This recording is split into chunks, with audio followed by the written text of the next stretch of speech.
to their already overstrained budgets.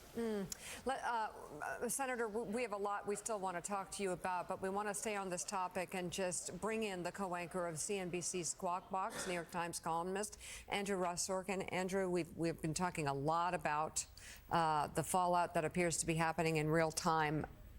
I want to take an attempt at the president's position here. Is there a long-term gain to be had to these tariffs? I think there's a very questionable long-term gain because the short-term pain might ultimately spiral in a way that I think is very complicated for not just the United States, but for the rest of the world, our relationship with the rest of the world. You know, when I spoke to a whole bunch of business leaders last evening after this announcement that do business in all of these countries, do they worry about what the tariffs are going to mean for imports into the United States? Yes. And those costs? Absolutely. But one of the things that people don't think about, they said, you know, people in those countries are not going to buy our products, almost on a retaliatory way. People are not going to buy services. So, you know, financial services, banks, all of the things that we have exported. The American dream has helped, you know, companies like McDonald's and Nike sell shoes into India and China and all sorts of places. It is not clear, irrespective of whatever you think the tariff number is, that those businesses are going to have the same type of success, that they're going to be able to hire people. People used to love to work at these kinds of companies in international markets because it had the seal of approval of being a U.S. multinational company. That is not the case today. And that is a very big, very, very big deal. I want to get back to Senator Booker, but before you go, real quick, Andrew, just the president did post that the patient is recovering or something like that. The patient lived and is healing. Is healing. How are the markets reacting? Well, the markets are not healing. No, we are down. we're down 3% on the Dow, if not more. And the big question, we've talked about this before, is, you know, to bring back manufacturing to the U.S., for companies to actually have to make real decisions now about what to do. Some of them are going to bring back manufacturing to the U.S., and they may do it quickly. But there's going to be a lot more who are going to try to play politics and play chicken and say, you know what, I don't know whether in 3 or 4 years from now these tariffs will still be the same. And if they're not, it's going to take me 3 or 4 years for my factory that I'm going to build to be online anyway. So you know what? I'm going to take the chance that things are going to not go so well, and therefore these will get changed or eliminated or shifted, or the politics in the United States will otherwise adjust. And if that's the case, the next couple of years are going to be very complicated because it means that nobody's going to make any investment. It's going to freeze that investment. All right, CNBC's Andrew Ross Sorkin, thank you very much. Now back to Senator Cory Booker. Sir, you made history on the Senate floor this week, standing for more than 25 hours, delivering a speech protesting the Trump administration's policies. Let's take a look at just some of what you said. Tonight, I rise with the intention of getting in some good trouble. I rise with the intention of disrupting the normal business of the United States Senate for as long as I am physically able. I rise tonight because I believe sincerely that our country is in crisis. Republicans as well as Democrats are talking to me about what they feel is a sense of dread about a growing crisis, or what they point to about what is going wrong, that bedrock commitments in our country that both sides rely on, that people from all backgrounds rely on, those bedrock commitments are being broken. These are not normal times in America. And they should not be treated as such. Generations from now will look back at this moment and have a single question. Where were you? Where were you when our country was in crisis and when American people were asking for help? Help me. Help me.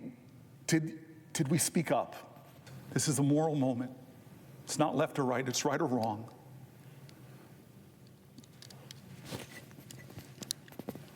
Let's get in good trouble. My friend, Madam President, I yield the floor.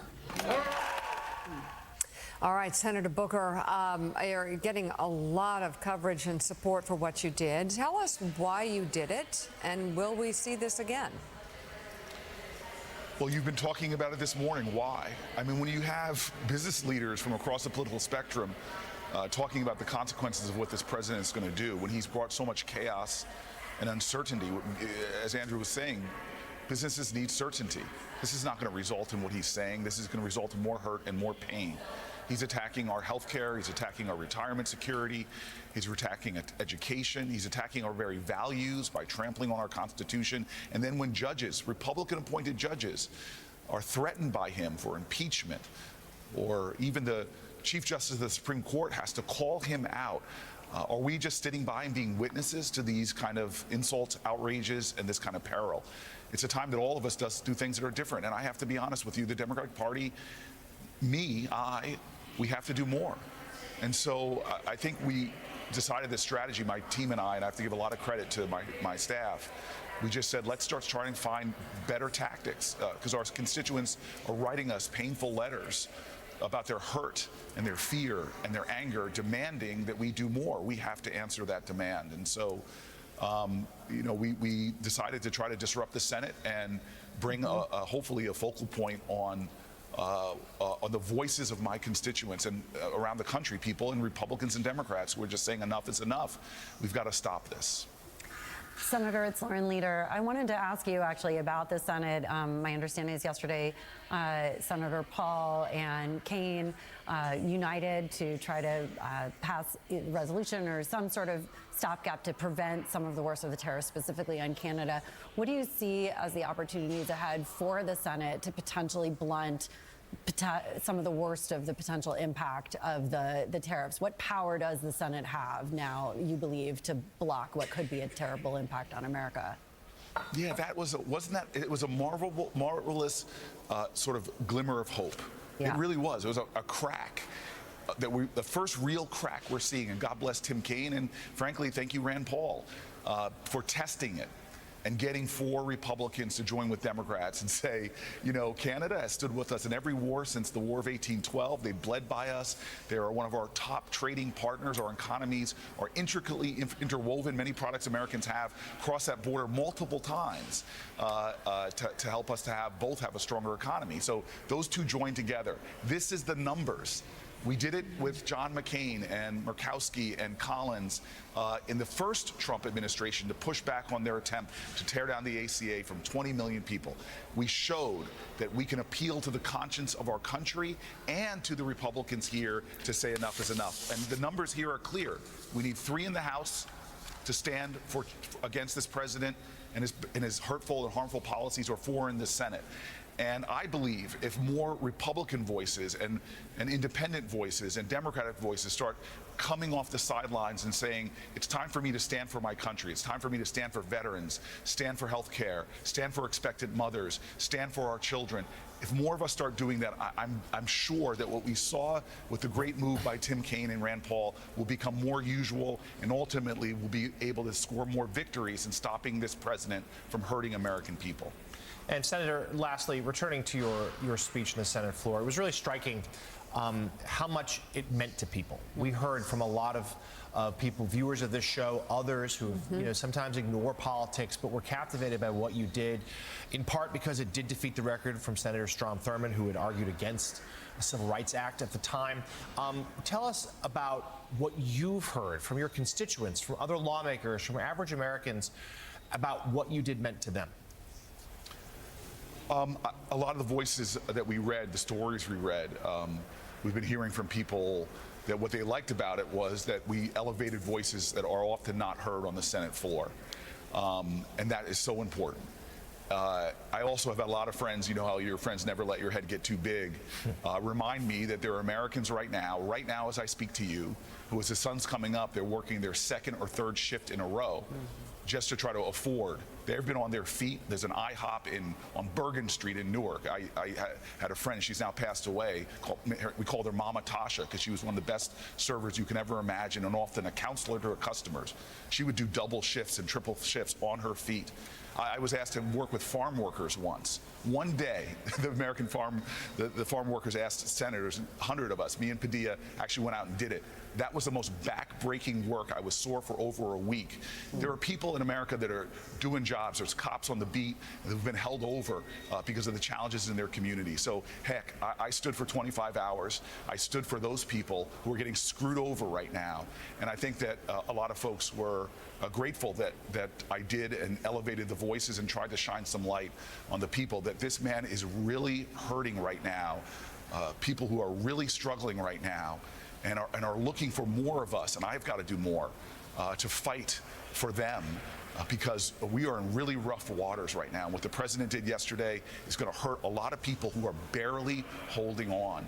And so I've got a lot more to do for my constituents, but I'm hoping that maybe a lot of us who do enjoy a little more blessings in life and a little more comfort could know that, as Martin Luther King said, that what we are going to repent for ultimately as a nation is not for vitriolic words and violent actions of bad people, but the silence and appalling inaction of a lot of good people.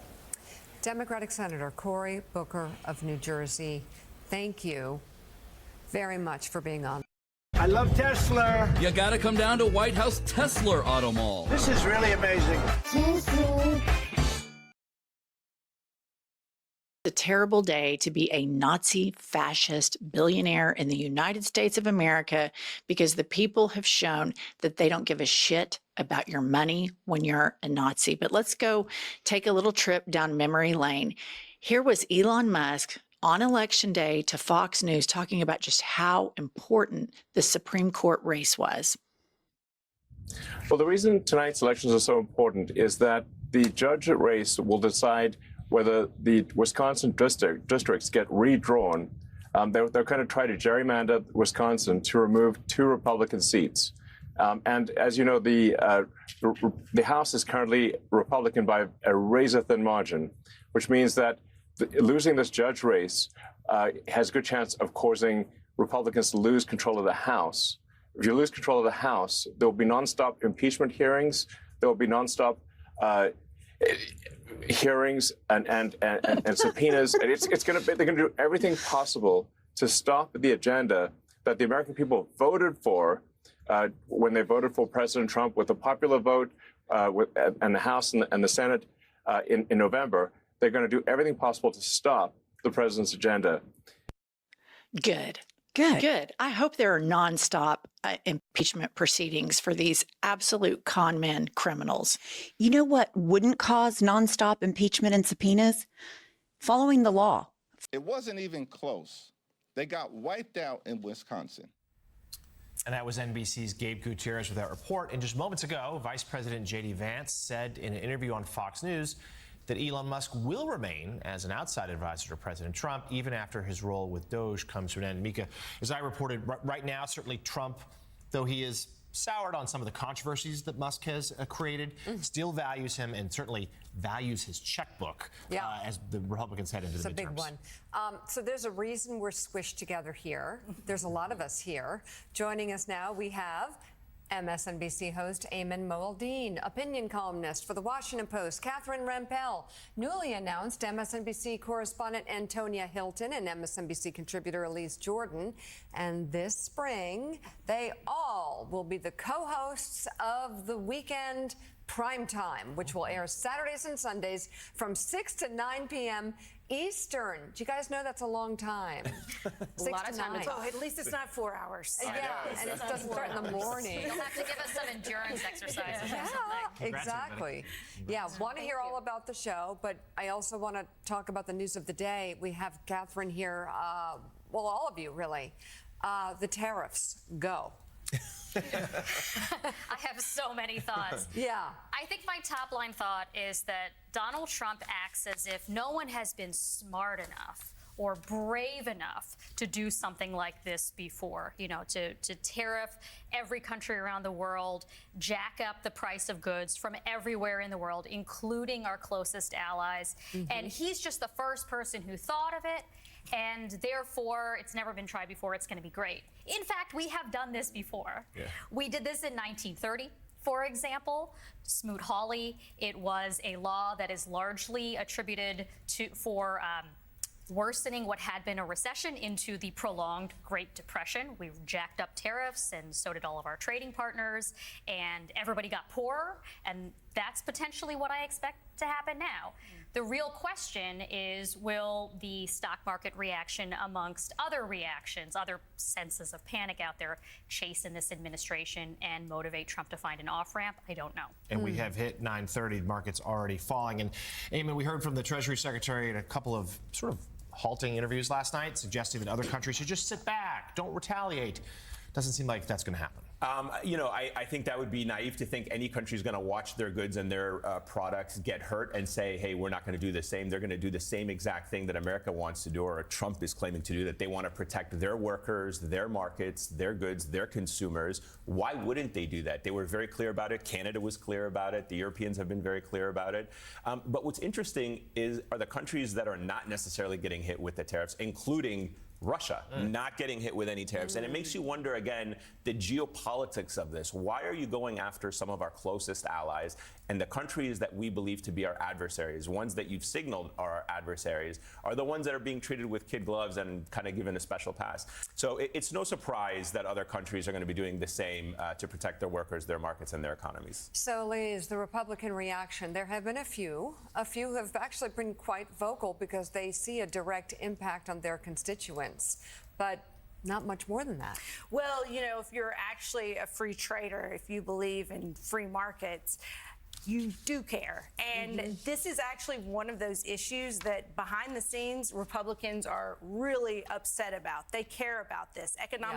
Economic Republicans are a consistent voting bloc, and that's frankly what most of the Senate, Republicans in the Senate, that's what they are. In the House, a little more fringier, I would say, but that's the block you've got in the Senate. But they're still too scared of Donald Trump to speak out and do anything. And as we gauge that, Antonia, the one thing we do know is Donald Trump likes to keep people guessing. I wonder if he changes his mind on some of it. I mean, you have to look at the patterns of the way he has led. Well, he has until I think it's April 5th and April 9th before all of this goes into effect. Correct me if I'm wrong, Catherine. So we have a couple days here. I mean, the clock is ticking. And I think the challenge is, though, right, if you look at him, the comments that he's made historically, I mean, going back to the 80s, he loves tariffs. This is such a bizarrely signature thing for him. So are Republicans going to be able to push him in a new direction in 72 hours? I don't know. Well, you certainly guys are not going to have any shortage of things to talk about on the new show.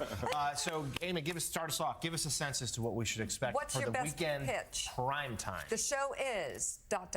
Ooh, elevator pitch. I think the show is going to be a very engaging conversation when you see the expertise. We all come from different backgrounds. We all have areas of focus. And I think for us to have 6 hours of TV on the weekend to be able to talk about everything that is happening in the world, whether it is economics, whether it is Republican politics, whether it's foreign policy and national security, whether it's social justice and things that are happening internally and the political movements and detention. I think that there's just so much to talk, and we get to have an amazing and engaging conversation every Saturday and Sunday night, and I think we're going to have a lot of fun doing it as well. I love this because then we'll come back and talk about it like when the show is, 3 months in. So yes. I'll do rapid fire. Elise Jordan, the show will be fun. Sorry. I'm just so lucky. Can you believe I even got this gig? I'm with you. You're going to have to coach me more. You're going to have to coach me. But at the same time, I kind of love that vulnerability, don't you guys? That is like beautiful right there. Gareth, steal that word. That is incredible. We're going to be vulnerable. Antonia. We're going to be unpolished sometimes. Unpolished. I like that. But always really smart. Yeah. I'm so excited to work with people. Like, everyone here, we're experts in different things. I'm just so grateful I get to learn from all of you. No. As you guys know, I've been an outdoor cat here at NBC and MSNBC for the last 5 years. Yeah. So to have the opportunity to come behind the desk and be able to shape conversations, that's really exciting. I think the other thing we're going to get to do on the weekends is get to some of those stories that we missed during the week when everyone's hair is on fire. Yes, exactly. And there's like the top 2 things, and that's all we can talk about. Oh, I like that. We got those 3 hours. By the way, Elise, your answer is exactly why you got the job. Okay. Catherine. what everybody else said, engaging. I expect, some disagreement among the four of us, but civil disagreement. We're here to learn from each other, as Otoni said. Mika, because they'll be airing Sunday nights as well. That means Monday morning, we come in, we can steal their ideas. Exactly. In fact, it's all done for us. The whole rundown. Eamon Muldean, Catherine Rempel, Antonia Hilton, Elise Jordan. So great. Thank you so much. This spring, we'll be watching The Weekend primetime, Saturdays and Sundays from 6 to 9 p.m. Eastern on MSNBC. Because we all knew this was coming. It's going to be a rocky road, and Trump has admitted that. Trump has acknowledged that there will be some minor inflationary aspect of that. As he begins to realign the economy to put America first. Everybody knows, and when they voted in November of 2024, they knew that's what they were voting for. Yeah, that's right, voters. You can bellyache all you want, but we all knew what we were voting for. Trump was very honest during the campaign that tariffs would drive prices higher, right? Right? Right? You want to impose a 10% tariff on all goods coming into the U.S. How will you ensure that that doesn't drive prices even higher? It's not going to drive them higher. Do you believe Americans can afford higher prices because of tariffs? They're not going to have higher prices. Okay, technically he said prices wouldn't go up, but in his defense, he was lying. And you should have known that, so that's on you. And we do have breaking news. A look at the markets just minutes after the opening bell this morning as Wall Street reacts to President Trump's new tariffs. You can see the giant red arrow pointing down. Joining us now, NBC News senior business correspondent Christine Romans and NBC News senior business analyst and host, of course, of the 11th Hour, Stephanie Ruhle. Lauren Leader back with us as well. Steph, let's just get your blink reaction here to the markets. S&P 500 down 3%. My phone full of push alerts with dire news in terms of reactions to President Trump's new tariffs. And I'll tell you, my phone in the last 24 hours, I've been speaking to former Trump administration officials from his first term, CEOs of consumer products companies, Wall Street investors, and economists. And people are sort of blown away on the negative because what's really lost here, Jonathan, is trust. We have the biggest, strongest economy. Even the math that they're using and this idea that having a trade deficit means all these other countries are ripping us off, that's not the case. There have been some bad trade deals over the years, without a doubt. But us having a trade deficit with other countries, no, we're the biggest, best economy. We buy more stuff. But when I say a loss of trust, just think about this. When you talk about trading, these are long-term partnerships and investments. We told all these manufacturers for years, stop doing business in China. They're our adversary. Go to Vietnam. Now look what we're doing to Vietnam. In Trump's first administration, it was Trump and Jared Kushner that renegotiated NAFTA to create the USMCA, right? A better NAFTA. Now they're tearing it up. We're losing trust with our global partners, and that's a huge problem. And the last thing I would say is this argument that we keep hearing from the White House, short-term pain for long-term gain and all these jobs that are going to be roaring back. Where? I have not seen one single CEO saying, I'm going to build a manufacturing plant here. Howard Lutnick has said the robots are going to start manufacturing the things. When and where? Because for a company to now say we're going to start manufacturing in the United States, it takes 3 to 5 years to build that plant. 3 to 5 years from now, Donald Trump is not going to be in office. Who knows if he'll retract on these tariffs? And in order for you to make any sort of investment, a long-term investment, you have to trust the information. You have to trust your counterparty. And my last point I would make is Donald Trump is not trusted in a business sense. And I take you back to his history. What is he great at?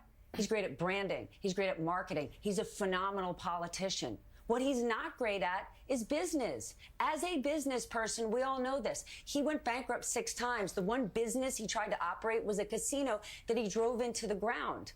And the reason he didn't do business with big U.S. banks is because they were unwilling to do business with him. I know this because I worked at Deutsche Bank, the bank that actually did do business with him.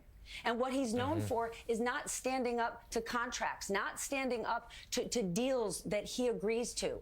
And now he's doing that on American soil with American trading policies. And this could put our country in grave risk when it comes to being the superpower that we are. And if you don't believe me, Listen to what Rand Paul has to say, right? An elected official who knows what this will do politically and economically, and it's hugely dangerous.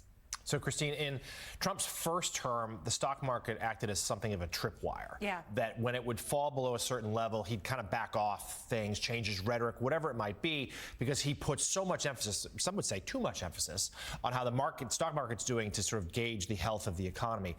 But it does not seem to be the case this time around. He used the stock market as his own personal poll or a letter grade in school, and he really wore it as a badge. Even yesterday at the Rose Garden, he was talking about how great the stock market was under his first administration. We call that a stock market put, a Trump put, that maybe if things, to use an options term, that maybe if things go really sour, he would change his behavior this time. I don't think that's the case anymore. You've heard the White House officials talking about the 10-year note yield. That is the thing they're talking about. It's declining. That's lowering interest rates for consumers and businesses. That's a good thing.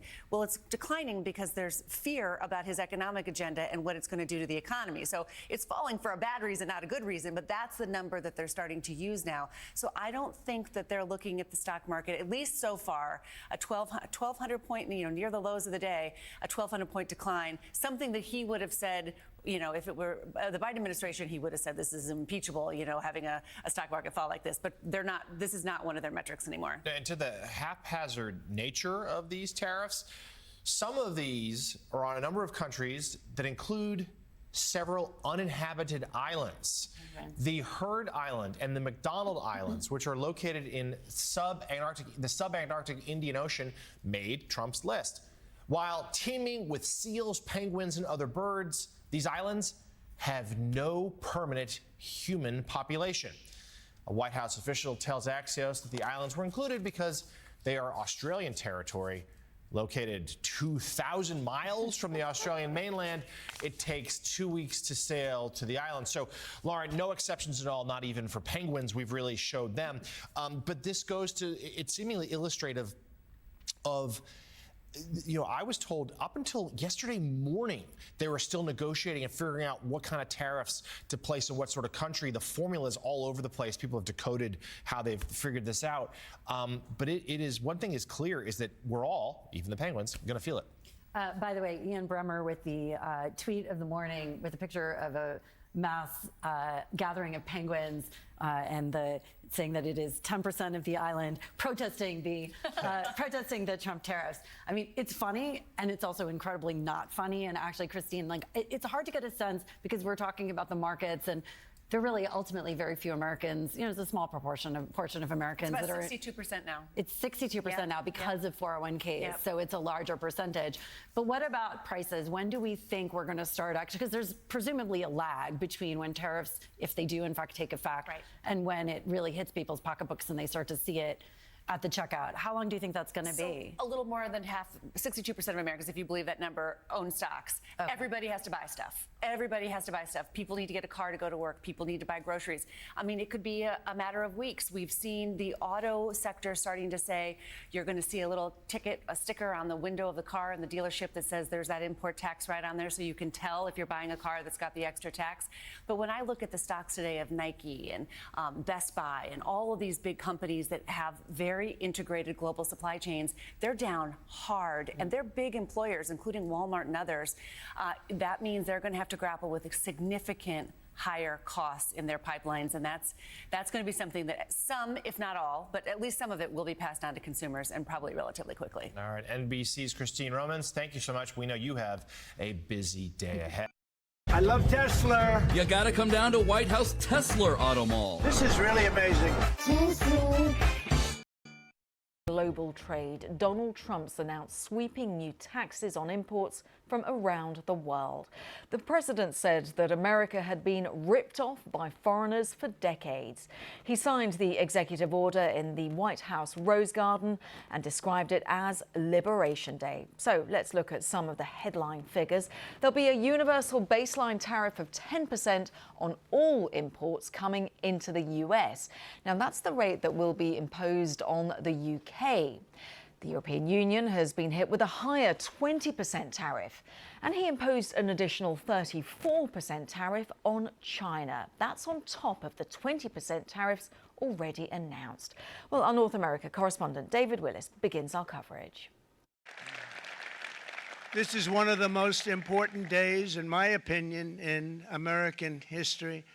It's our declaration of economic independence. In the scented surroundings of the White House Rose Garden, President Trump told his audience the United States had been looted, raped and pillaged by nations near and far. No longer. So, if you look at that, China, first row. Like a bookie offering odds at a horse race, the president listed tariffs ranging from a baseline of 10%, which the UK will have to pay, to reciprocal taxes on countries that have measures in place to keep US products out of their markets. 20% on goods from EU nations, 24% on products from Japan, all the way to tariffs of 54% on imports from America's biggest trading partner, China. The United Kingdom, 10%, and we'll go 10%. So we'll do the same thing. Reciprocal, that means they do it to us and we do it to them. Very simple. Can't get any simpler than that. For nations that treat us badly, we will calculate the combined rate of all their tariffs, non-monetary barriers, and other forms of cheating. Car dealers reported a rush to buy motor vehicles ahead of a separate 25% tariff on foreign imports, which came into effect overnight. President Trump believes that combined, these measures will boost American manufacturing and, in his words, make America wealthy again. But some big questions remain unanswered.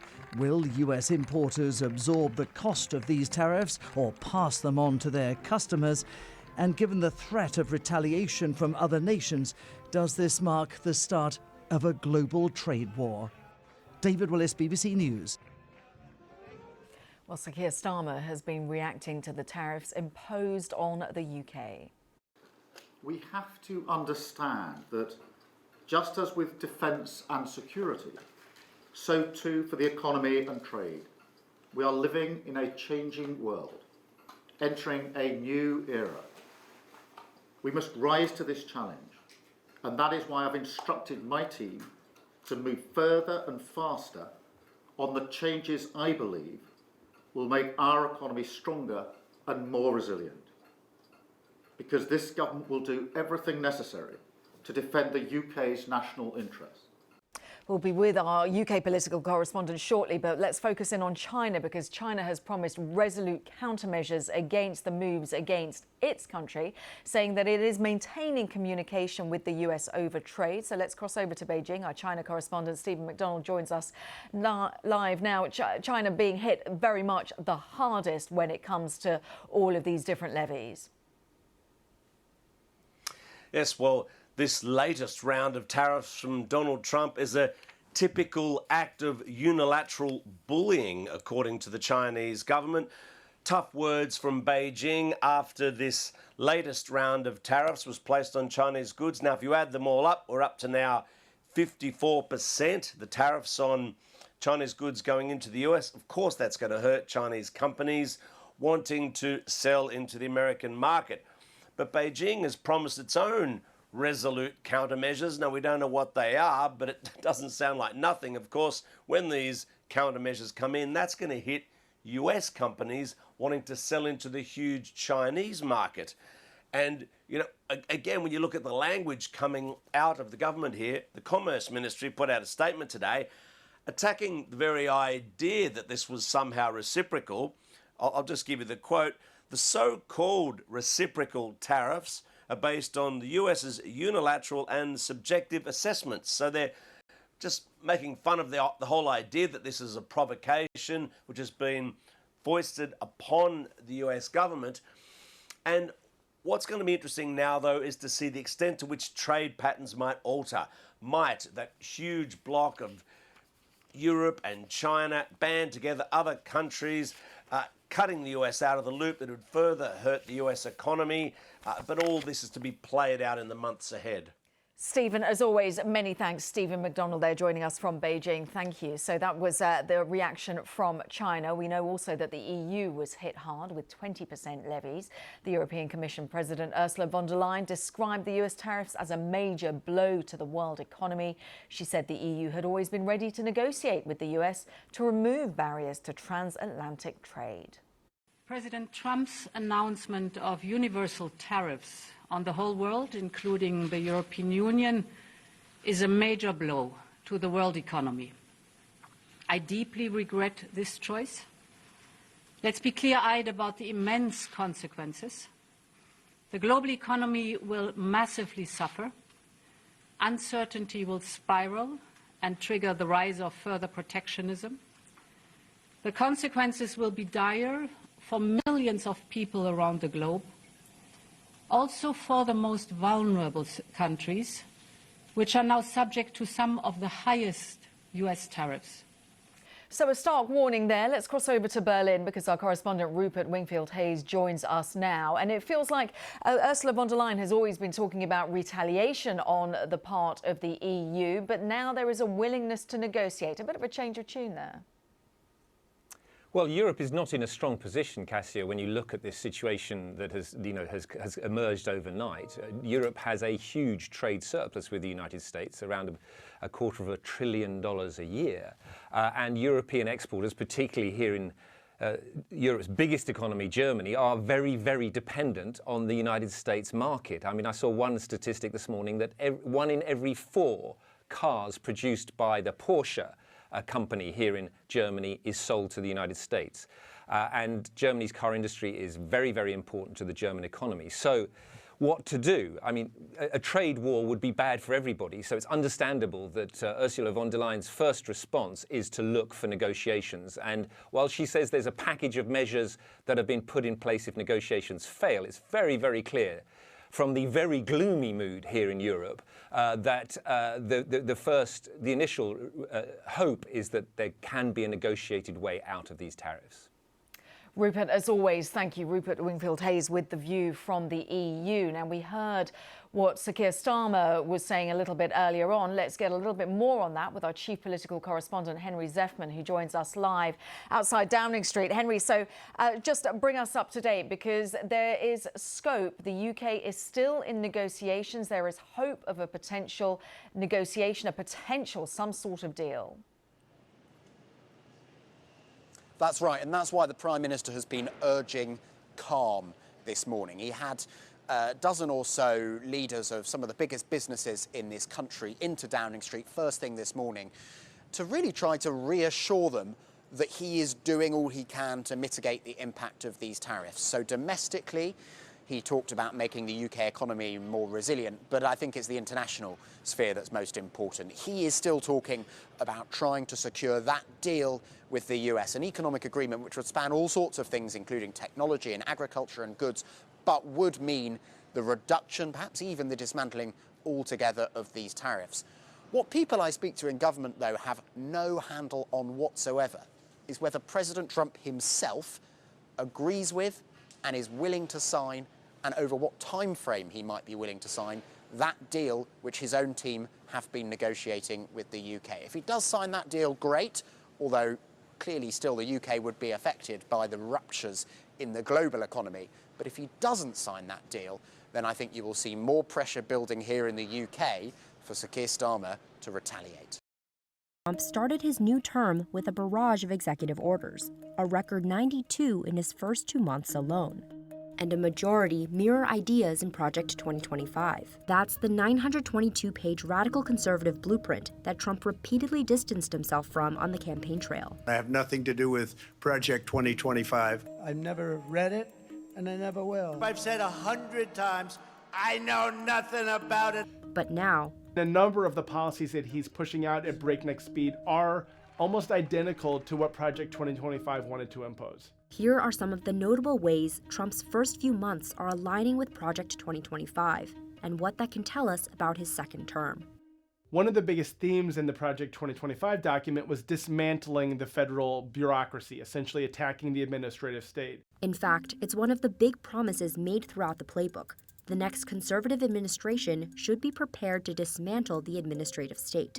But at the same time, this is something that Republicans for decades have said they wanted to do. They argue the government's too big, too sprawling, involved in too many things, it's wasting too much taxpayer money. Trump has wasted no time reducing the size of the government and changing how it's staffed. Of his more than 90 executive orders since taking office, more than a quarter are focused on addressing the power of the federal government and the makeup of its workforce.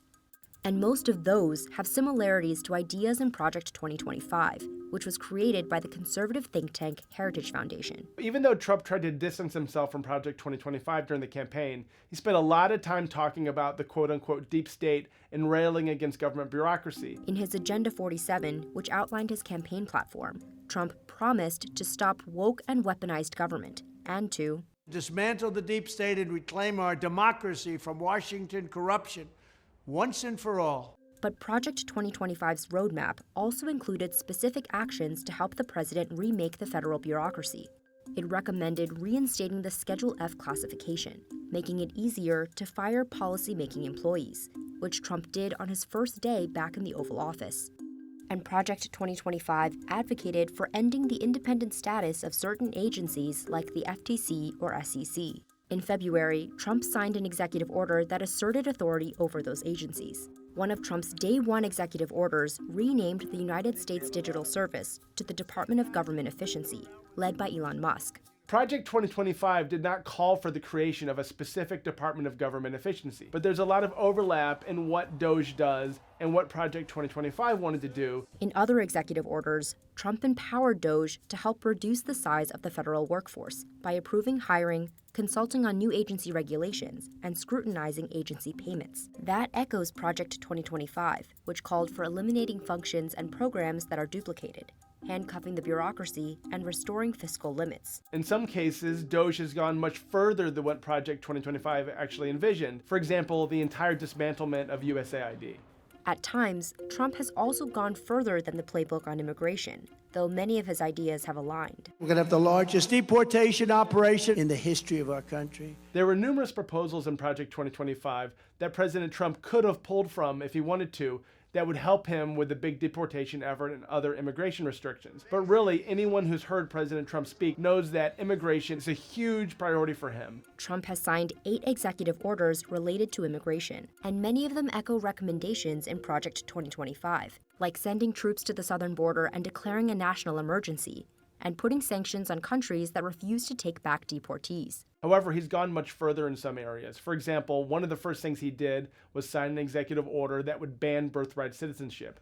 While Trump promised to get rid of it during his campaign, Project 2025 didn't outright call for ending birthright citizenship, which most legal scholars agree is clear in the Constitution. But Project 2025 did call for making the government hard targets for woke culture warriors. The word woke appears over dozens of times, and it's a favorite of Trump's too. Considering how woke your party has become, Joe Biden's woke policies, there will be no wokeness. We're not going to be woke. He argued there were too many federal agencies who were adopting these DEI policies that he say were making the government less efficient and making the government less fair. About 10% of Trump's executive orders focused on wiping out DEI initiatives in the government, schools, and even the private sector. All of those orders mirrored proposals from Project 2025, like terminating federal DEI programs, recognizing only male and female sexes, and emphasizing recruiting federal workers only on merit, not race, sex, or religion. One of the reasons that President Trump and the authors of Project 2025 are so focused on getting what they call the wokeness out of government is they believe this is a big liberal agenda item. DEI would have ruined our country, and now it's dead. And so they think by pulling this out and by stopping this, they'll get the federal government back, into their camp, and it'll make it harder for these agencies to resist what President Trump wants to do with his agenda. That agenda overlapped with Project 2025 even before Trump took office in January. So his supporters are saying, well, this is what he campaigned on. These ideas are his ideas and the things that he said he would execute. In a statement, the White House said Americans would be better served learning about how Trump has swiftly delivered on key campaign promises in his first few months. And the Heritage Foundation said that Trump's current actions aren't about its recommendations in Project 2025, and that he and his team deserve the credit. Democrats, however, are saying, wait a second, there's too much overlap. This is exactly what we told you was going to happen. Especially since Trump hired multiple key architects and contributors of Project 2025 to be in his administration. Some of them had even served in his first one. Plain and simple, this is Project 2025. Project 2025 by another name. And the project's former director agrees. Paul Dance, who was ousted from the Heritage Foundation during the 2024 campaign, told Politico that Trump's current agenda is beyond his wildest dreams. Still, there are parts of the conservative blueprint that Trump has stopped slightly short of embracing, like national restrictions on abortion. One thing that the overlap of some of Trump's proposals with Project 2025 should tell us going into the next parts of his administration is that there really are no ideas that he might deem to be too controversial or too conservative. He's doing so much so fast that it's hard for his critics to push back, and he sees that it can actually be quite effective to kind of go for it, especially in the first 100 days of his administration. Candidates for this office raised just 4 years ago. She outraised the Republican 2-1.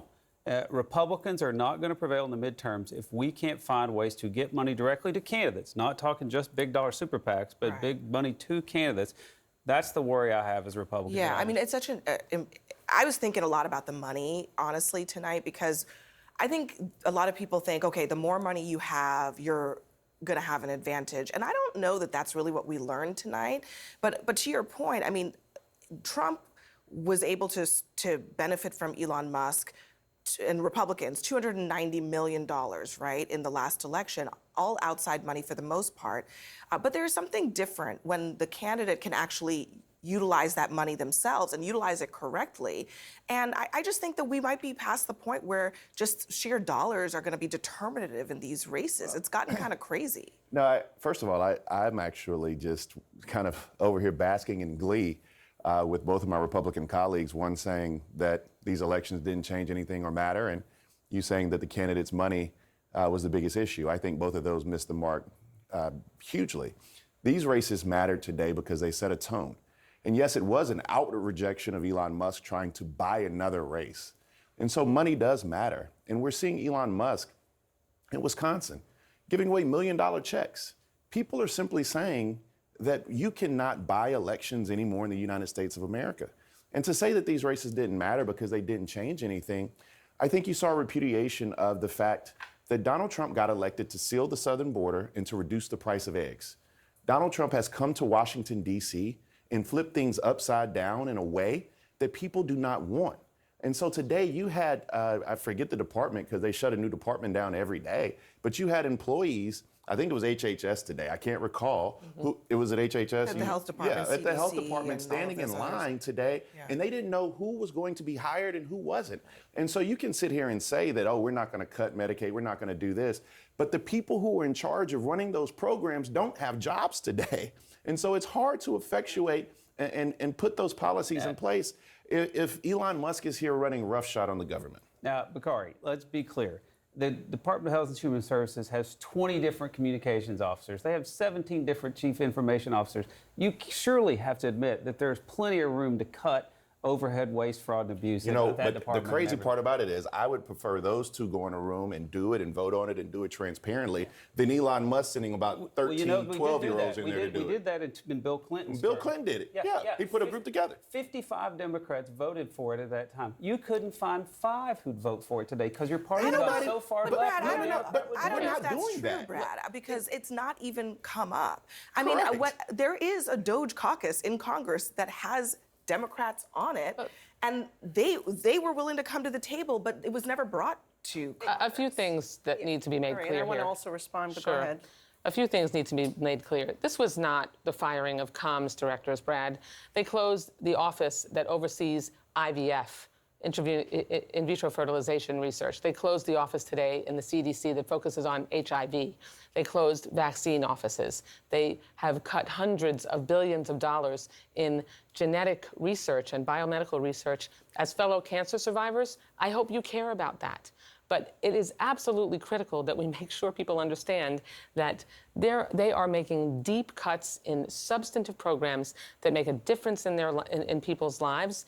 And respectfully, quite a lot changed today because for the first time in my state, These two districts, Matt Gaetz in 2018, in Trump's first term, won CD1 with 67% of the vote. I mean, this is a seat. But he never really faced a real challenger from the Democrats. And I will say that, talking about buying elections, it was 10-1 that the Democrats outspent the Republicans. And yes, Democrats are obviously more in the Florida races. In the Florida races, it's 10-1. Money. So talk about buying an election. But you said President Trump was elected to secure the border. He was elected to lower the price of eggs. Guess what? Both of those things have happened. Mortgage rates have also come down. Oil prices have come down. If you think the kitchen table issues today, if you think that people are sitting at home today and saying that their prices have gone down today, then you need to go outside and have these town hall meetings. I'm simply saying that the egg prices have come down, the oil prices have come down, mortgage rates have come down. Waffle House still has a 50-cent surcharge on eggs, okay? I went shopping the other day. I think the other thing that's really important to point out is the referendum in Wisconsin. The voter ID referendum, which was President Trump's one huge priority for President Trump, voter IDs. And it passed by double digits, and that, I think, was also a very big win. So where nothing else changed, because we still keep those congressional seats, you guys keep the left-leaning court in Wisconsin, that was a big thing for Republicans. Can we just do one thing about the way that we characterize the Supreme Court Justice-elect? Because we keep calling her liberal, I've seen that all day, and you call her left-leaning, and I've seen that all day. But the way she ran her campaign is, I'm going to be someone who applies the rule of law as it should be applied justly. Convicted felon Papa Trump has declared today is Liberation Day in the United States of America. However, there's a discrepancy over the date. Put up the first tweet. He says here, we are known all throughout the world as Occupied America, but to everyone here in Colorado and across our nation, I make you this vow. November 5th, 2024 will be Liberation Day. Next tweet. For American citizens, January 20th, 2025 is Liberation Day. Next tweet. It's Liberation Day in America. And what I have to say is, are Republicans and his family going to allow this to continue? He's clearly confused. He's clearly demented and old. He keeps naming all of these different dates, Liberation Date, while he doesn't understand that tens of millions of Americans want to be liberated from his orange ass. Well, for pro-Palestinian advocacy, and the U.S. Supreme Court has upheld a Biden-era rule regulating ghost guns. Good morning. I'm Corva Coleman from NPR News, and here are today's top stories. President Trump says he'll impose 25% tariffs on all automobile imports. These are supposed to start April 2nd. It's the same day Trump says he'll impose reciprocal tariffs on other nations that have tariffs on U.S. products. And NPR's Franco Ordonez says that's on top of aluminum and steel tariffs that Trump is imposing, as well as on other goods. And he argues that they're an important tool to be used for leverage on things like national security and other U.S. interests. But most economists say tariffs raise prices for consumers, and that could hurt the economy. Trump often uses them as a negotiating tool, and that has really made economists even more worried. And that's because of the uncertainty that they cause, and you see that in the markets. NPR's Franco Ordonez reporting. Federal immigration agents have arrested another foreign-born student for her pro-Palestinian advocacy. NPR's Adrienne Florido reports she's a Tufts University doctoral student who was picked up near her apartment outside Boston. A security camera captured 6 agents, most in plain clothes and covering their faces, surrounding a startled Rumeysa Öztürk as she was about to cross the street Tuesday. Öztürk's lawyer says she's a Turkish national on a student visa. Last year, she co-wrote an op-ed criticizing Tufts University leaders for not condemning Israel's bombardment of Gaza.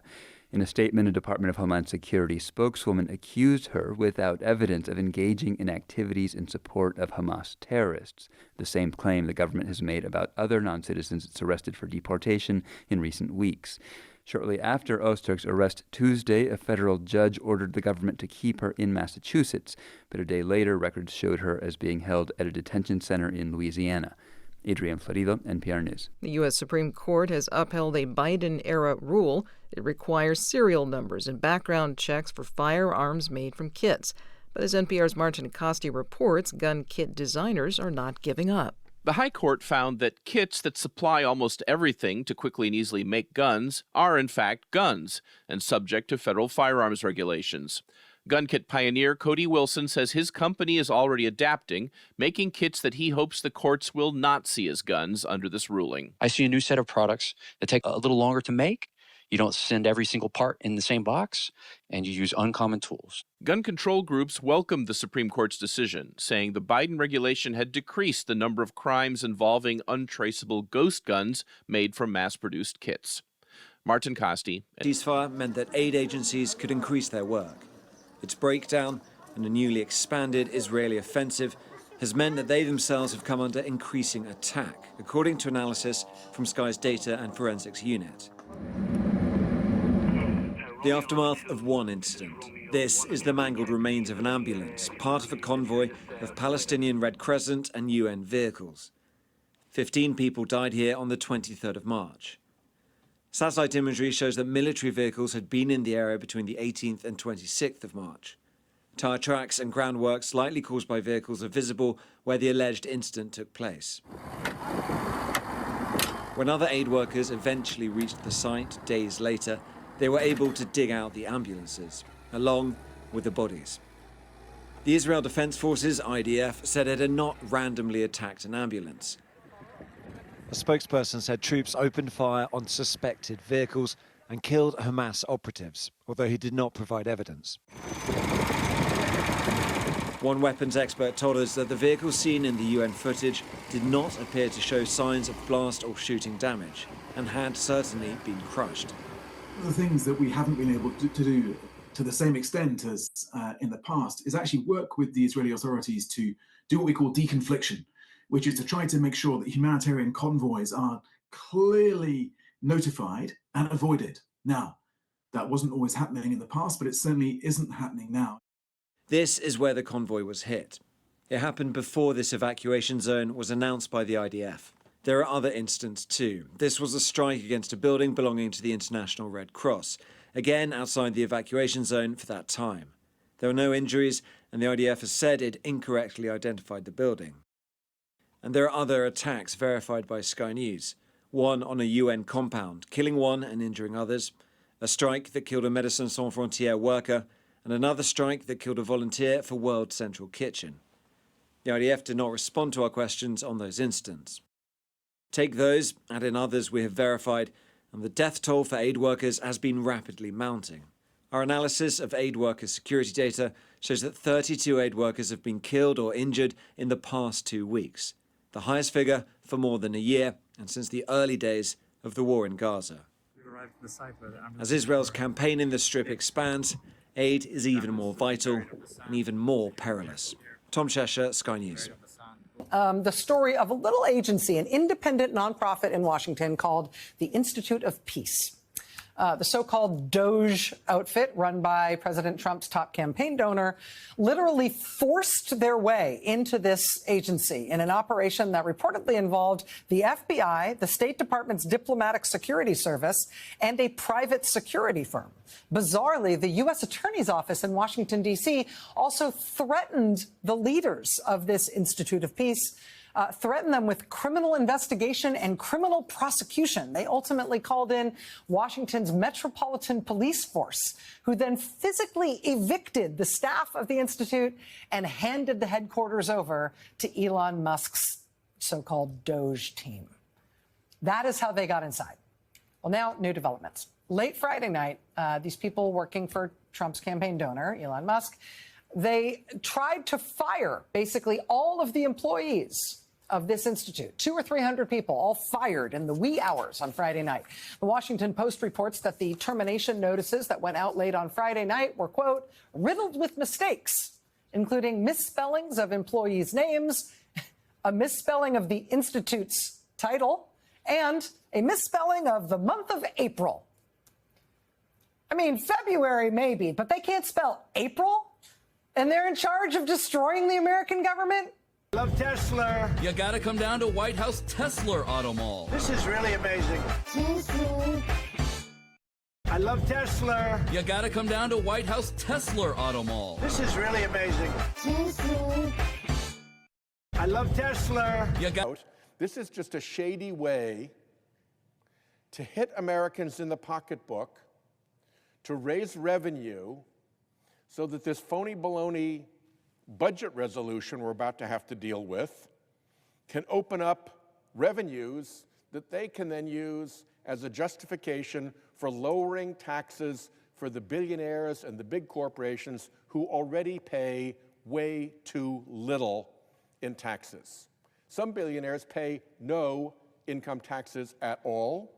The corporate share of America's revenue has gone from about 30% of America's revenue down to single digits. That's just a huge sucking sound pulling out of America's revenue, the revenue of corporate entities, and it's not the mom and pop flower store. It's the huge multinational that goes and pretends that it's doing its business in Ireland or the Cayman Islands or someplace and hides profits.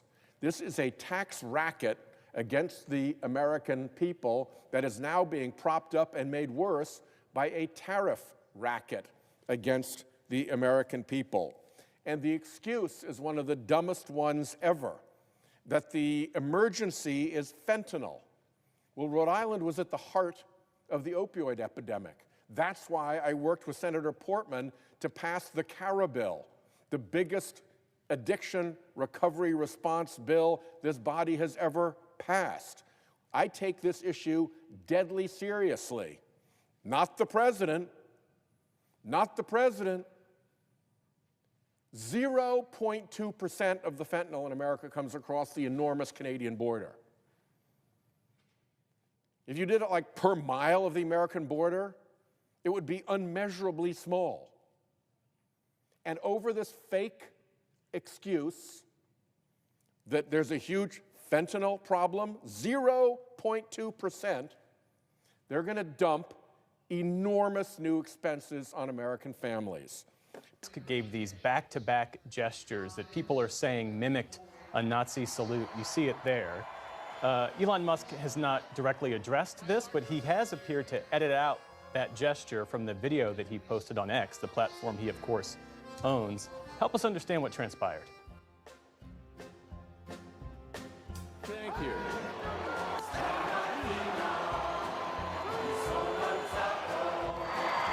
Oh, careful. Careful with that salute. It wasn't even like a subtle, like a wave, like one of these, like a...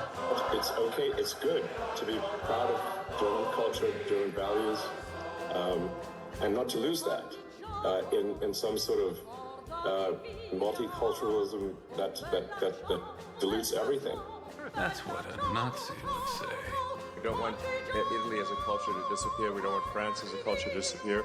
I think we have to have maintain the sort of reasonable cultural identity of the various countries. Or they simply will not be those countries. Aber der ist wahrscheinlich für Sie auch ein Nazi, hm? Nazis, Nazis, Nazis, lauter Nazi. USA, USA, USA, USA, USA. Yes. No, dog. No, this is the Charlie Chaplin mustache. Coast to coast in the U.S. for so-called Tesla takedowns, outraged by Elon Musk and Doge's massive cuts to the federal workforce. It comes as the electric car maker is facing acts of vandalism and other crimes. Here's ABC's Morgan Norwood.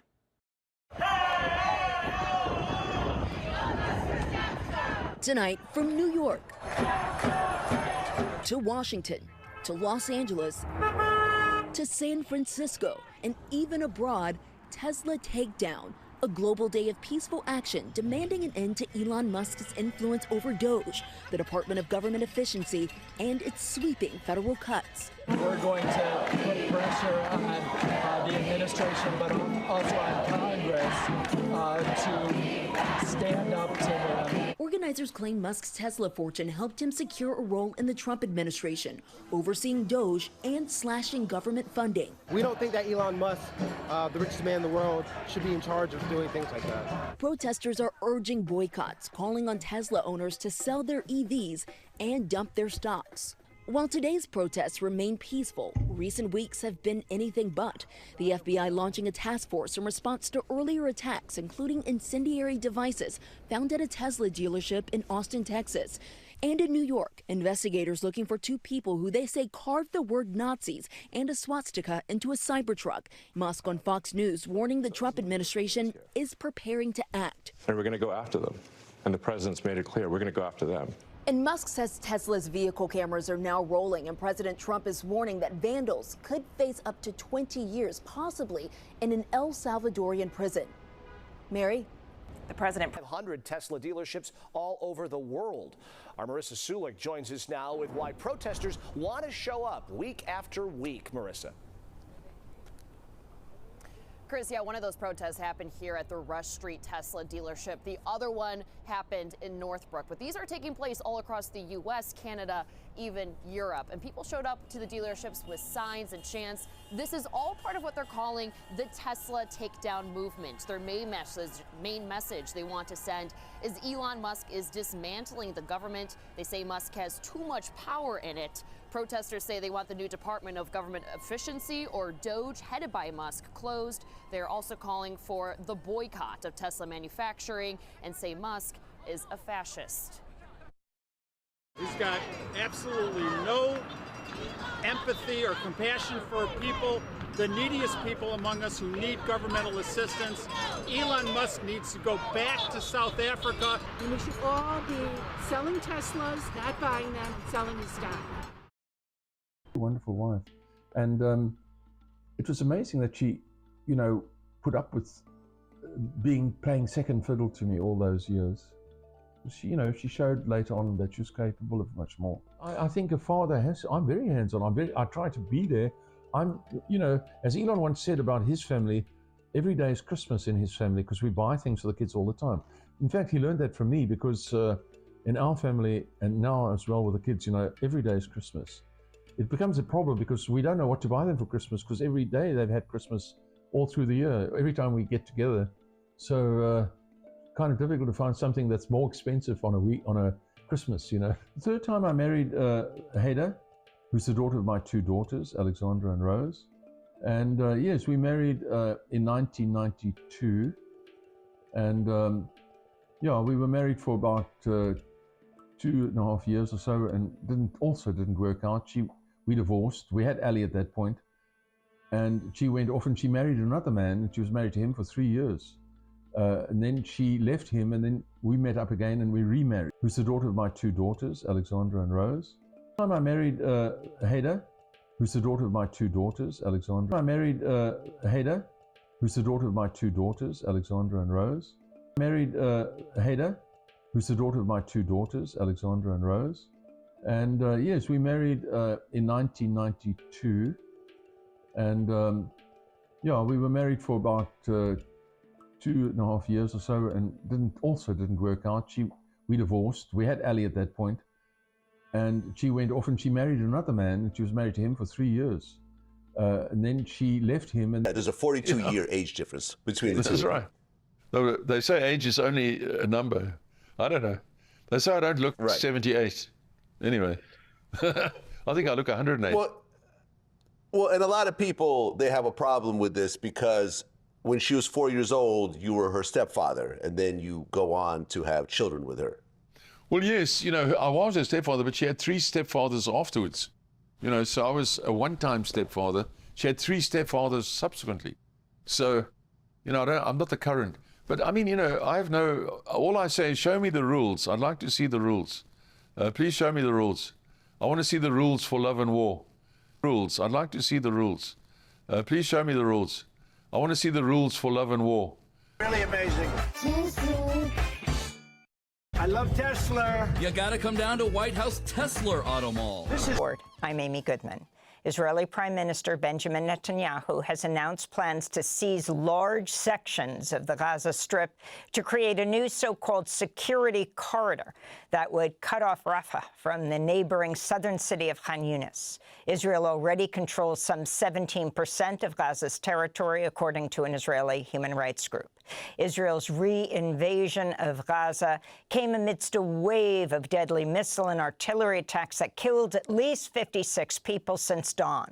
Among the dead are 19 Palestinians killed in an Israeli airstrike on a United Nations clinic in Jabalia, being used as a bomb shelter. Victims included children and at least one infant.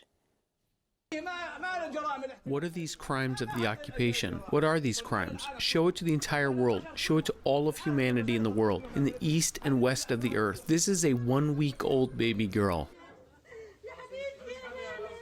Other Israeli attacks today killed civilians in a displacement camp in Khan Yunis that Israel's designated as a so-called humanitarian zone. Israel's military has killed over 1,000 people in Gaza since unilaterally ending the ceasefire last month. Meanwhile, Israel launched a wave of airstrikes across Syria, including an attack on Daraa that killed at least 9 civilians, according to a local official. Israeli Defense Minister Israel Katz said the strikes targeted Syrian military infrastructure, calling them a warning for the future. Syria's foreign ministry called the attacks a, quote, blatant violation of international law and Syrian sovereignty, unquote. In Yemen, leaders of Houthi say 5 people were killed in 2 waves of strikes on Hodeidah province on Wednesday. The Trump administration has launched near-daily attacks on Yemen since mid-March, when the Houthis resumed attacks on ships in the Red Sea and the Gulf of Aden in solidarity with Palestinians in Gaza. Hungary announced it's withdrawing from the International Criminal Court as Israeli Prime Minister Benjamin Netanyahu arrived in Budapest today for a 4-day state visit.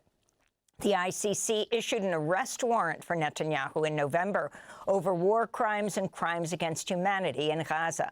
Human Rights Watch said Hungarian Prime Minister Viktor Orban's welcoming of Netanyahu, despite the ICC warrant, is just, quote, Orban's latest assault on the rule of law, adding to the country's dismal record on rights, unquote. Here in New York, Jewish students chained themselves to Columbia University's gates Wednesday to demand the school reveal the names of trustees and Columbia officials who collaborated with federal immigration authorities in the arrest last month of student protest leader Mahmoud Khalil.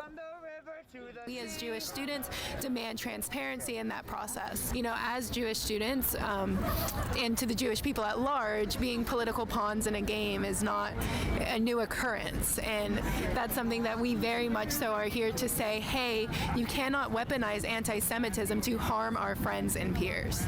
Students continued their action into the early hours this morning, even after Columbia Security and NYPD arrived on the scene to cut the chains and forcibly remove protesters. We'll hear more of their voices later in the broadcast. President Trump administrations abruptly fired the entire workforce at the low-income Home Energy Assistance Program, which helps more than 6 million people pay their home heating and cooling bills. The cuts came amidst a mass purge of some 10,000 workers at the Department of Health and Human Services Tuesday. Separately, leaders of the National Endowment for the Humanities say Elon Musk's Doge operation has recommended slashing NEH's workforce by up to 80%. The independent federal agency provides grants to museums, universities, teachers, libraries, public radio and TV stations, nonprofits, and more. Meanwhile, disability rights groups have sued the Trump administration and Elon Musk over Doge's cuts to the Social Security Administration, which they say disproportionately impacted their community, violating their constitutional rights. This week, the Social Security Administration opened an investigation into a series of website crashes that prevented beneficiaries from accessing their online accounts at the MySSA portal at least 5 times last month, with some beneficiaries receiving inaccurate notices that they would no longer receive supplemental security income. Elon Musk has called Social Security, quote, the biggest Ponzi scheme of all time, unquote, and has proposed slashing up to $700 billion from Medicaid, Medicare, Social Security, and programs for the poor. Elon Musk is the world's richest man. On Wednesday, the White House dismissed reports that Elon Musk might soon leave his role in the Trump administration, saying his work with Doge will continue. A federal judge Wednesday dismissed New York Mayor Eric Adams' corruption case, granting a request from the Justice Department that was widely seen as a quid pro quo in exchange for Adams implementing Trump's mass deportation agenda. But U.S. Judge Dale Ho dismissed the case with prejudice, meaning the charges cannot be later revived, going against the wishes of the Justice Department, which sought to leave the door open for potential future prosecution. During a news conference Wednesday, Mayor Adams celebrated his legal victory by pitching a book written by new FBI director and prominent conspiracy theorist Kash Patel called Government Gangsters. Jesus stepped in, and he uses who he uses. And New Yorkers stop me all the time in trying to find the rationale behind this. And I found it in this book. I'm going to encourage every New Yorker to read it. Read it and understand how we can never allow this to happen to another innocent American. Mayor Eric Adams also announced he's leaving the Democratic Party and will seek re-election as New York mayor as an independent. A federal judge in California has ordered the Trump administration to temporarily restore legal aid to tens of thousands of vulnerable unaccompanied immigrant children. Plaintiffs who represent the children say Trump's halting of the legal assistance violated a 2008 anti-trafficking law. Meanwhile, members of the small New York community of Sackett's Harbor, upstate, are demanding the return of 3 children who were taken last week by ICE agents during a raid at a dairy farm. At least 7 community members, including the children's mother, were arrested in that raid. We'll have more on this story later in the broadcast. Burma's ruling military junta has declared a temporary 20-day ceasefire as the death toll from last week's earthquake hit over 3,000 people. Armed resistance groups had previously also announced a temporary ceasefire. Rescue and relief efforts have been hampered by the recent slashing of U.S. foreign aid under President Trump. Many survivors in Mandalay, near the earthquake's epicenter, are in difficult-to-access areas and remain without homes, power, and phone service. For now, we sleep on the ground with mattresses. Some people who still have mosquito nets set them up, while those who don't just sleep under the open sky. At least 22 people died in Thailand, most of them killed in the collapse of a high-rise that was under construction when the earthquake struck. Authorities in Pakistan have given undocumented Afghan immigrants until next week to self-deport or face mass arrest as officials seek to deport 3 million Afghans this year. It's a crackdown that's been widely condemned by the United Nations and human rights groups. Tens of thousands of Afghans were forced to flee Pakistan after the Taliban takeover in 2021, including many prominent women's rights activists. Some 20,000 Afghans were approved for resettlement, and the United States remain in limbo after Trump paused U.S. refugee admissions. Mediators from the African Union have arrived in South Sudan for urgent talks amidst growing fears of a new civil war following the recent arrest of the first vice president, Riek Machar, which ended a fragile power-sharing agreement. The government of President Salva Kiir has accused Machar of attempting to ignite a new rebellion. Rights groups are urging South Sudan's rival leaders to immediately de-escalate amidst mounting insecurity. This is UN Secretary General Antonio Guterres. Let's not mince words. What we are seeing is darkly reminiscent of the 2013 and 2016 civil wars, which killed 400,000 people. All the dark clouds of a perfect storm have descended upon the people of the world's newest country and one of the poorest. President Trump's reportedly considering a deal that would avert a ban on TikTok by allowing the Chinese parent company ByteDance to keep control of the app's algorithm but lease it to a new U.S. spin-off entity. Lawmakers have claimed TikTok poses a national security concern, but critics of the ban say it's motivated by anti-Chinese bias and is a threat to free speech and some users' livelihoods. The pause on the ban expires Saturday. Amazon also made a late bid to buy TikTok, though some reports say it's been rejected by Trump officials.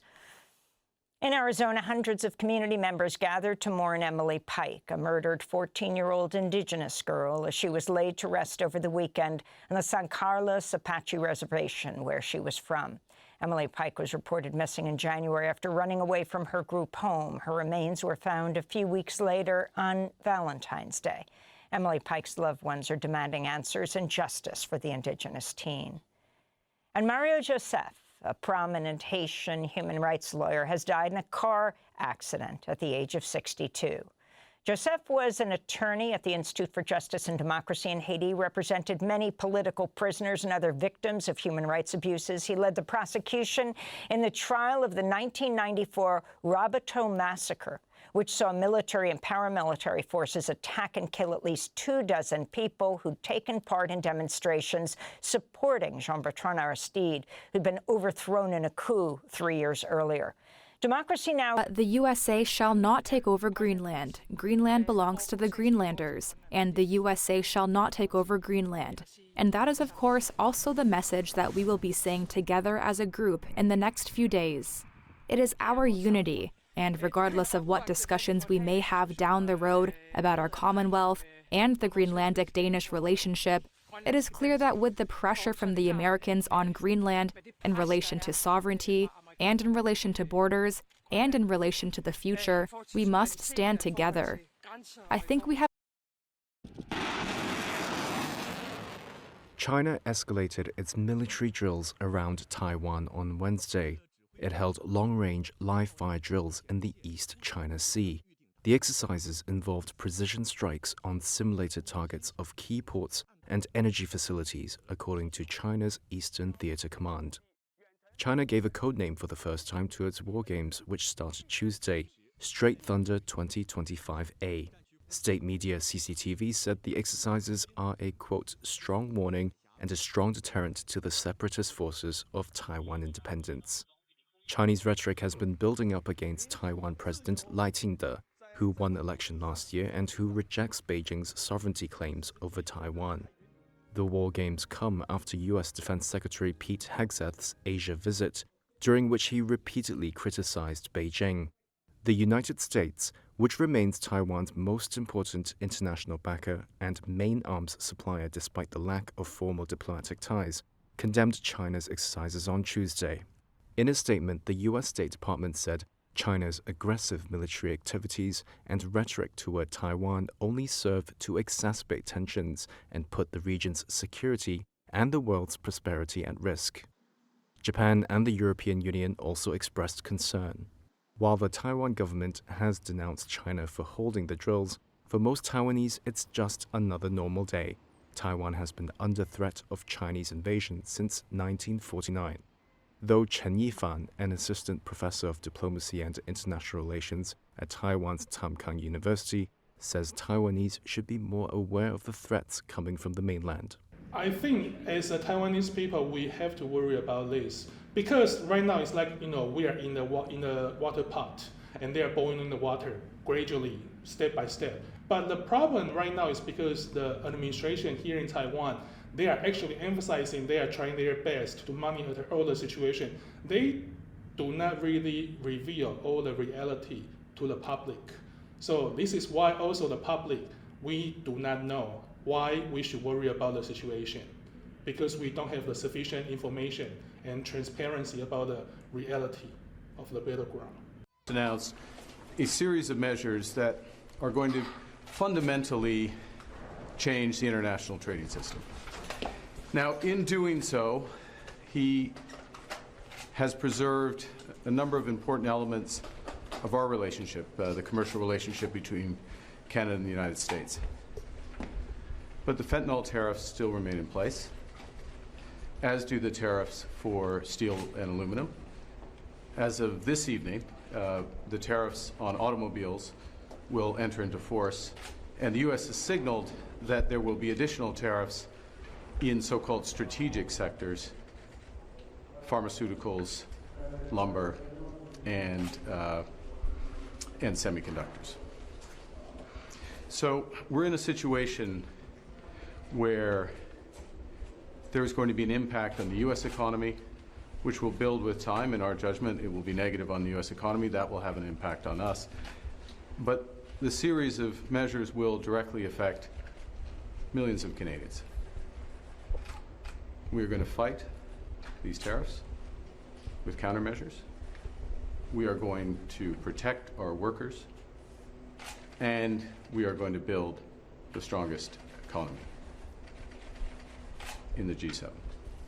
In a crisis, it's important to come together, and it's essential to act with purpose and with force, and that's what we will do. If you live anywhere here in the red circle,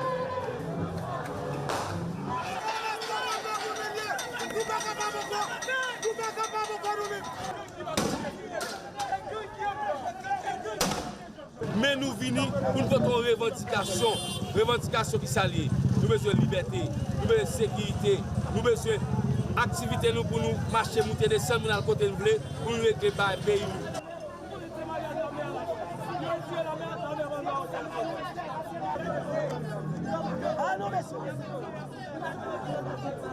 Dans le coup de la caméra de nous, et nous qui sommes dans le pays, il n'y a pas jamais de gouvernement qui nous envoie.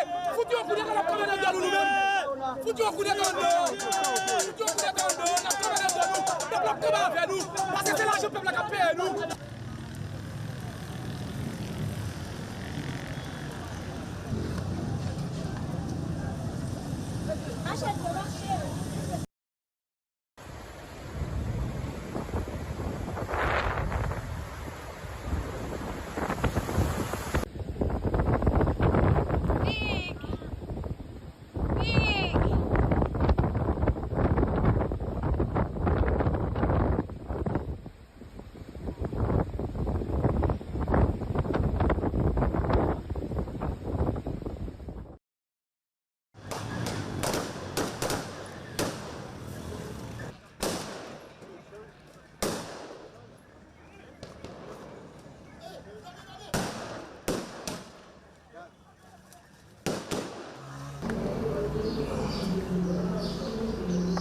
Nous avons sorti une note pour nous dire aucun journaliste n'a le droit pour couvrir activité et qu'a fait par les gangs armés qui ont terrorisé la population.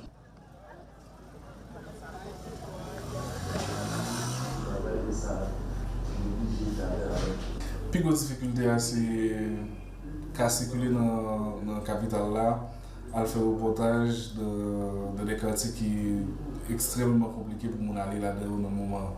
Donc ça vient fait que nous avons accès à l'information, bon accès avec les premières données, les premières informations, bon accès avec des contenus que nous presque pas gagner parce que nous pas aller dans pile quartier. Alors moi-même pendant que j'étais là, j'étais toujours bail service moi. Vous comprenez, j'étais toujours bail service moi, donc c'est toujours à filmer, donc qui ça a passé comment mon doit vivre et puis après ça même pour me voir sur les réseaux sociaux pour eux.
Space at the Alpena Training Center.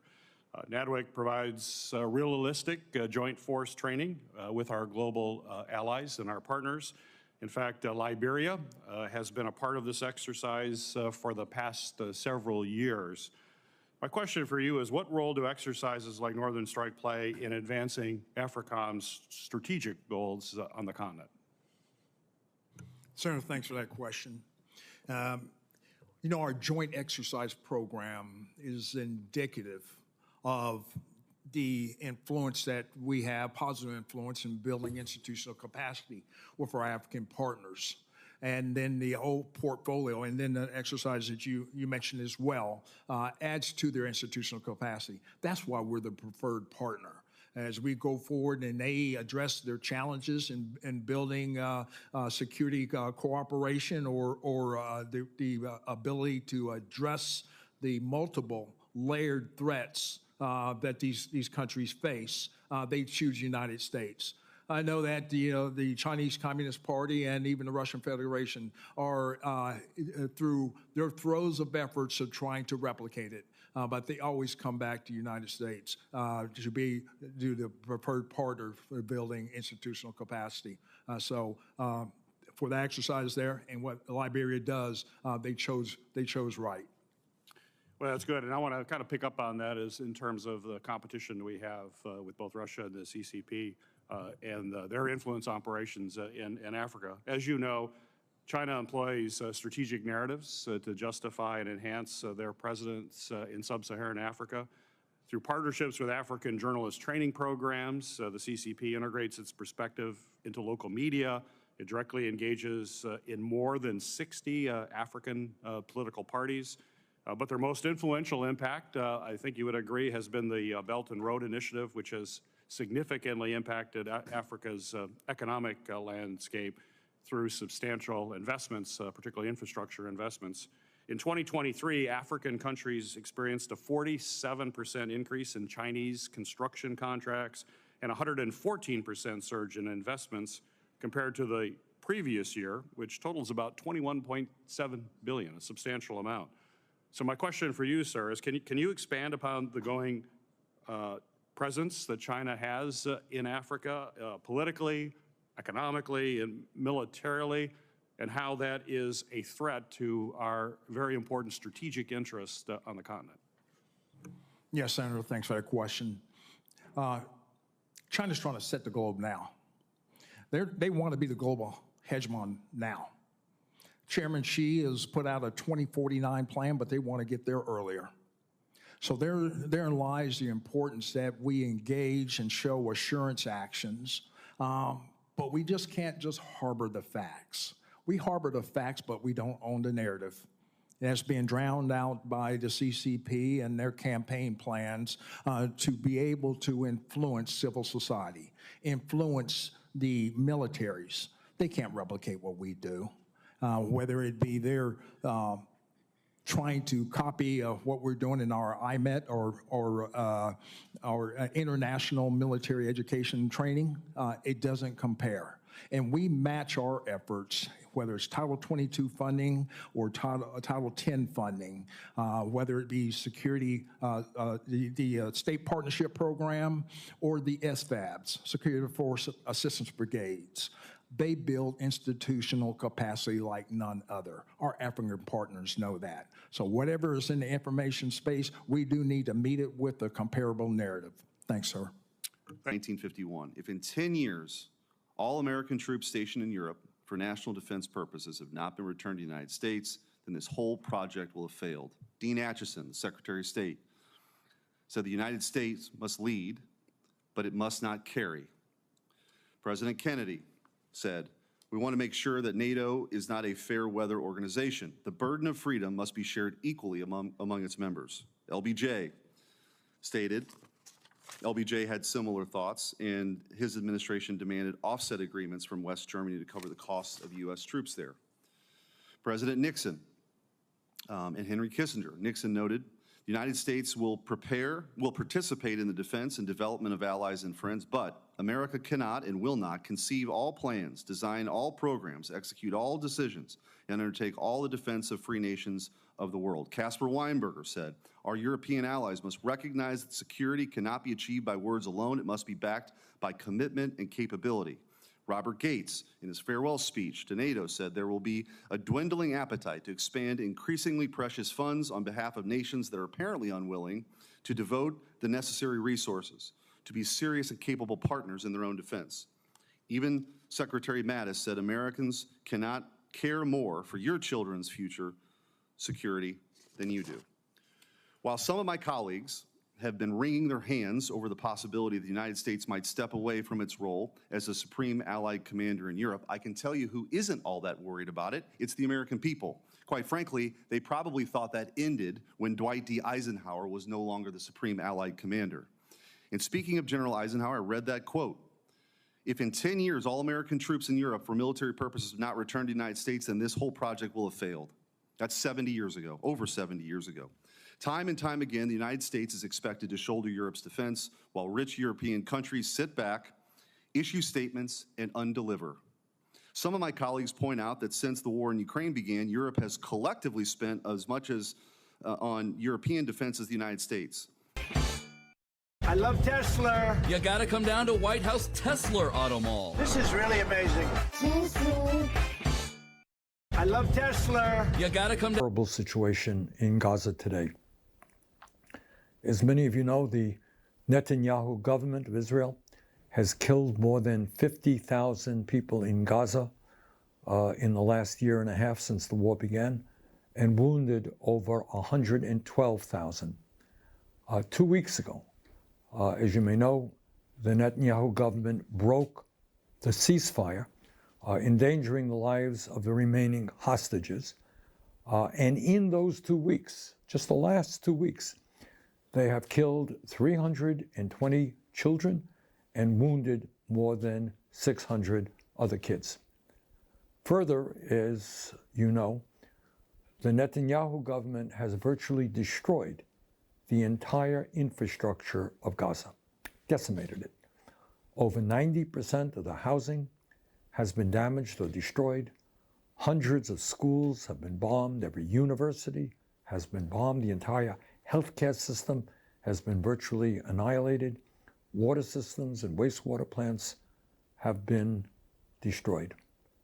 And on top of all of that destruction, over the last several weeks, Netanyahu has ordered a total blockade. And you know what that means? It means that over the last 30 days, there has been absolutely no humanitarian aid getting into Gaza, no food, no water, no medicine, no fuel, and that is for an entire month. This is barbaric.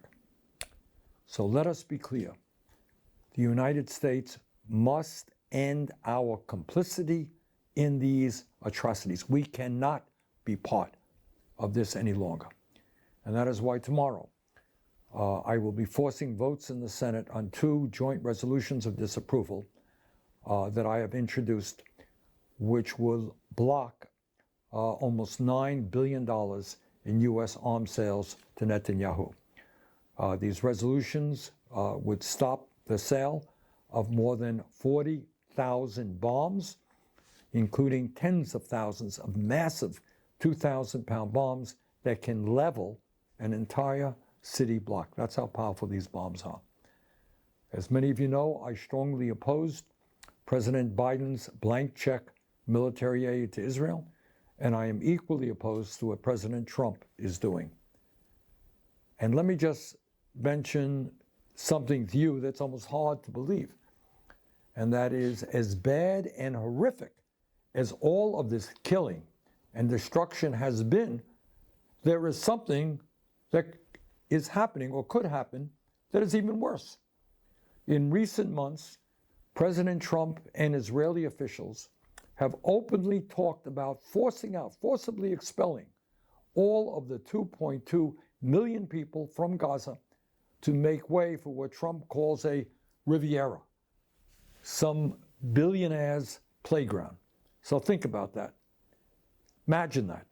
After all of the suffering that the men, women, and children in Gaza have experienced, Trump and Netanyahu are now contemplating forcing millions of people from their homeland in order to create a playground for the rich. And by the way, as I'm sure you know, there is a term for that, and that term is called ethnic cleansing, and it is a war crime.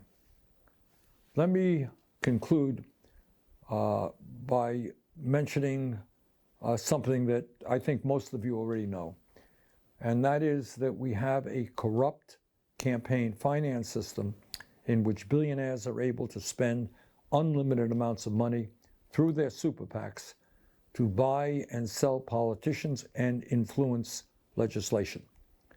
Elon Musk has threatened any Republican who might vote his or her conscience with a well-funded primary opponent. You vote against me, hey, guess what? We have unlimited amounts of money. We're prepared to defeat you in the next election. And AIPAC, the American Israel Public Affairs Committee, has done the same. If you vote, if a member of Congress votes against military aid to Netanyahu, AIPAC is prepared to spend millions of dollars to defeat that member of Congress.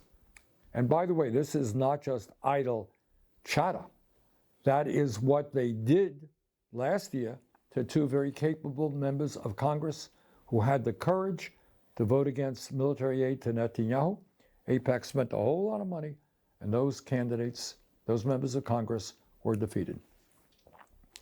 And all of that, amazingly enough, takes place at a time when the American people, ordinary Americans all over this country, do not want to send billions and billions more money, more dollars to Israel. In fact, according to a recent Economist YouGov poll, just 15% of Americans think we should be increasing military aid to Israel. And among people who affiliate with the Democratic Party, the number of people who support Netanyahu is much lower than that. So let us go forward together in doing what is morally right and, in fact, what the American people want.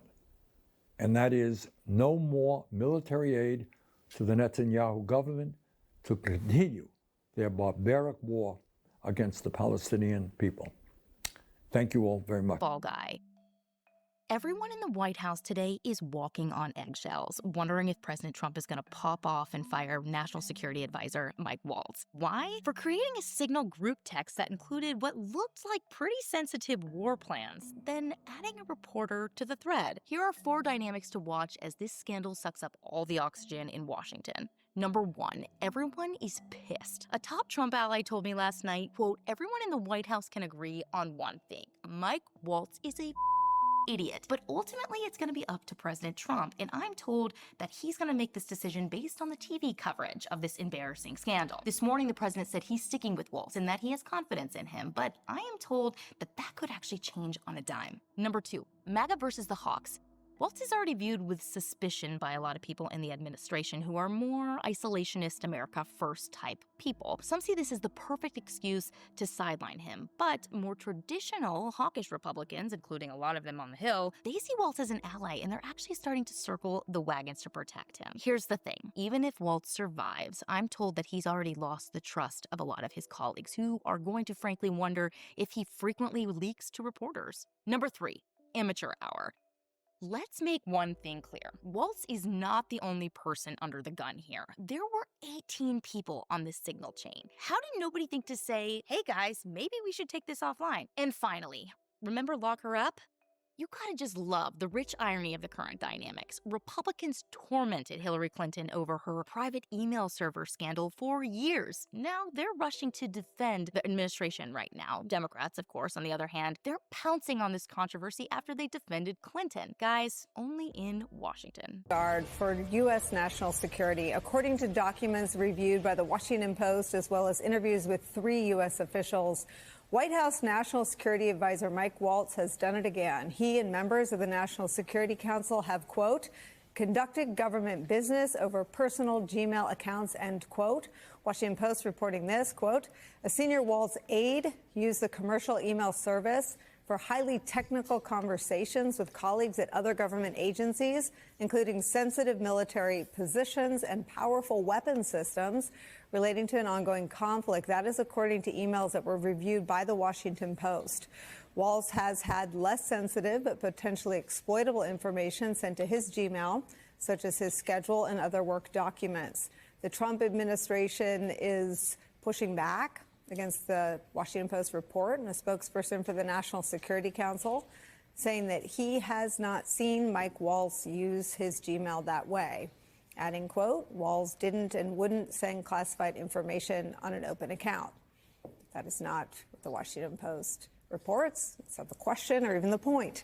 Experts telling the Washington Post that Waltz's use of Gmail makes him an incredibly vulnerable and high-value target for foreign actors, people like spies, saying that Gmail is far less secure than even a messaging app like Signal, which was, as we all know now, used by practically every single member, including the Vice President of the United States, of Donald Trump's top national security apparatus. They use Signal to have very sensitive conversations about an imminent military strike.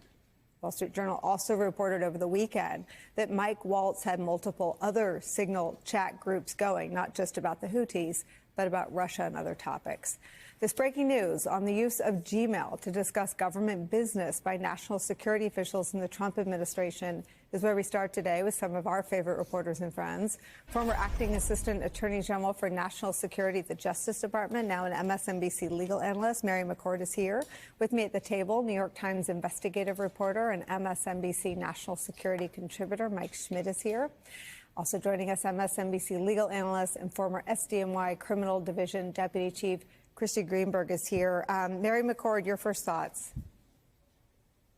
Well, you know, we were floored to learn that some of the top national security officials were using Signal to discuss detailed plans about an attack on the Houthis. But Signal, at least, is end-to-end encrypted. It is certainly not an approved communications application for classified information, but it's more secure than Gmail. So it's pretty shocking to see that not only would the carelessness in protecting sensitive information extend not only to using an unsafe and unsecure platform like Signal, but to one that is even less secure and less safe than Gmail. I recognize that there is pushback that anything classified was actually communicated on Gmail, but some of the things that you just described from that Washington Post story do sound very much like things that in my term in government would have been classified. And even if not classified national defense information, like the information that was in the Signal chats about the attack on the Houthis, which put aside for a second that the department or that the government is claiming that was not classified. I don't buy that. But even assuming nothing of that same level of sensitivity was on Gmail, it is not an approved communications platform for government employees doing official government business. And that is not only because of security issues, even things far less secret than our classified national defense information are still sensitive, still something that we don't want adversaries, both foreign and domestic, to be getting a hold of or breaking into. It's also not an approved mechanism for maintaining federal records. I mean, one reason you need to use your government email when you're communicating about official business with other government employees or even with outside government employees is so there would be a record of those emails for purposes of the Federal Records Act. Excuse me. So that's another problem with the use of Gmail here. So, Mary, I want to ask you to sort of travel back in time when Trump cabinet officials were treated like mere mortals, right? When they were not free from scrutiny by the Department of Justice. And I want to get into Mike Waltz's credibility, because the Washington Post includes this episode about Mike Waltz, because I think we're going to have a furious attack on the reporting, right? And I think that'll be the shiny object. But I just want to put into the record right now before we go any further what we've learned about Mike Waltz's credibility in this situation. Here's what he told Fox News, quote, Waltz, who added Jeffrey Goldberg of The Atlantic to the Signal chat, told Fox News, quote, I take full responsibility. I built the group. But he has subsequently said Goldberg's contact information was, quote, sucked into his phone somehow. And he's never met or talked to the journalist, despite a newly circulated photo of the two men near each other at an event at the French ambassador's residence in Washington. Ceasefire. Instead, the group is reaffirming its commitment to an alternative put forward by Egypt and Qatar. That mediated plan proposes a 50-day ceasefire and a step-by-step process for exchanging Israeli hostages and Palestinian prisoners. In the absence of any agreement, bombardment continues. This afternoon, thick black smoke was seen billowing from the southern Gaza Strip, along with the sound of muffled explosions. The Israelis say they are establishing a new security corridor which will divide Rafah from Khan Yunis and give Israel control of a second access in southern Gaza. Well, our Middle East correspondent Yolande Nell is in Jerusalem for us. We know that Israeli troops are operating inside Rafah now, and the Israeli government, the Israeli Prime Minister indeed, has talked about dissecting the strip to put pressure on Hamas to free the remaining hostages that it's holding. It's believed that 24 of them are still alive. What we've seen over the past few hours is more of this intense bombardment, both in the south of the strip, also in Gaza City as well. And the latest figures that have come out for the past 24 hours from the Hamas-run Ministry of Health in Gaza talk about 100 people having been killed. We just will now be this investigation into that incident on the 23rd of March when Israeli fire killed these 15 emergency workers close to Rafah. Their vehicles came under fire one by one in the early hours of the morning. They say that they were responding to an emergency call of people that were wounded, that there was gunfire in that area. A Palestinian paramedic who appears to be the only survivor has spoken to the BBC and really the Israeli account of what happened. When the Israeli military spokesperson was talking to us, he said that now this investigation has been passed on to the general staff, so outside of the chain of command. He said that people would be held accountable if necessary, but Israel's initial investigation said that these were vehicles that were advancing suspiciously towards Israeli troops with no lights, with no emergency signals, they say, and they say that 9 members of Hamas and Islamic Jihad were killed, although they've only given the name of one of the Hamas members who they say was involved in the deadly 7th of October attacks on Israel. Well, that was Yolande. To the Ukrainian Defense Forces near the village of Berlatsko, Donetsk region. While advancing, the Russian BMPs enter in the range of the Ukrainian artillery fire, which delivers the first shots, but they were meters away off target. But still, this forces the Russian armored vehicles to stop and deploy their infantry in the forest line. As soon as the Russian troops started to get outside of their BMPs, Ukrainian FPV drones began to rain down in their positions. The impact managed to deliver some significant damage to the Russian troops and their armored vehicles. This was a very bad idea for the Russian army, trying to deploy their infantry in the line of the Ukrainian fire, which also deliver a cluster munition artillery strike, totally destroying the Russian troops' positions in this area.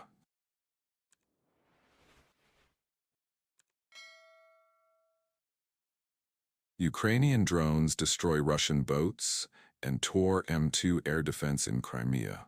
Drones of soldiers of the special unit of the GUR of the Ministry of Defense of Ukraine.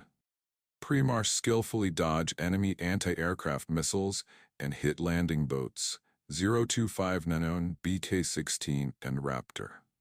A video of the strikes was published on April 1st on the website of the main intelligence directorate of the Ministry of Defense of Ukraine. Later, a strike was also carried out on the Tor M2 anti-aircraft missile system of the occupation forces.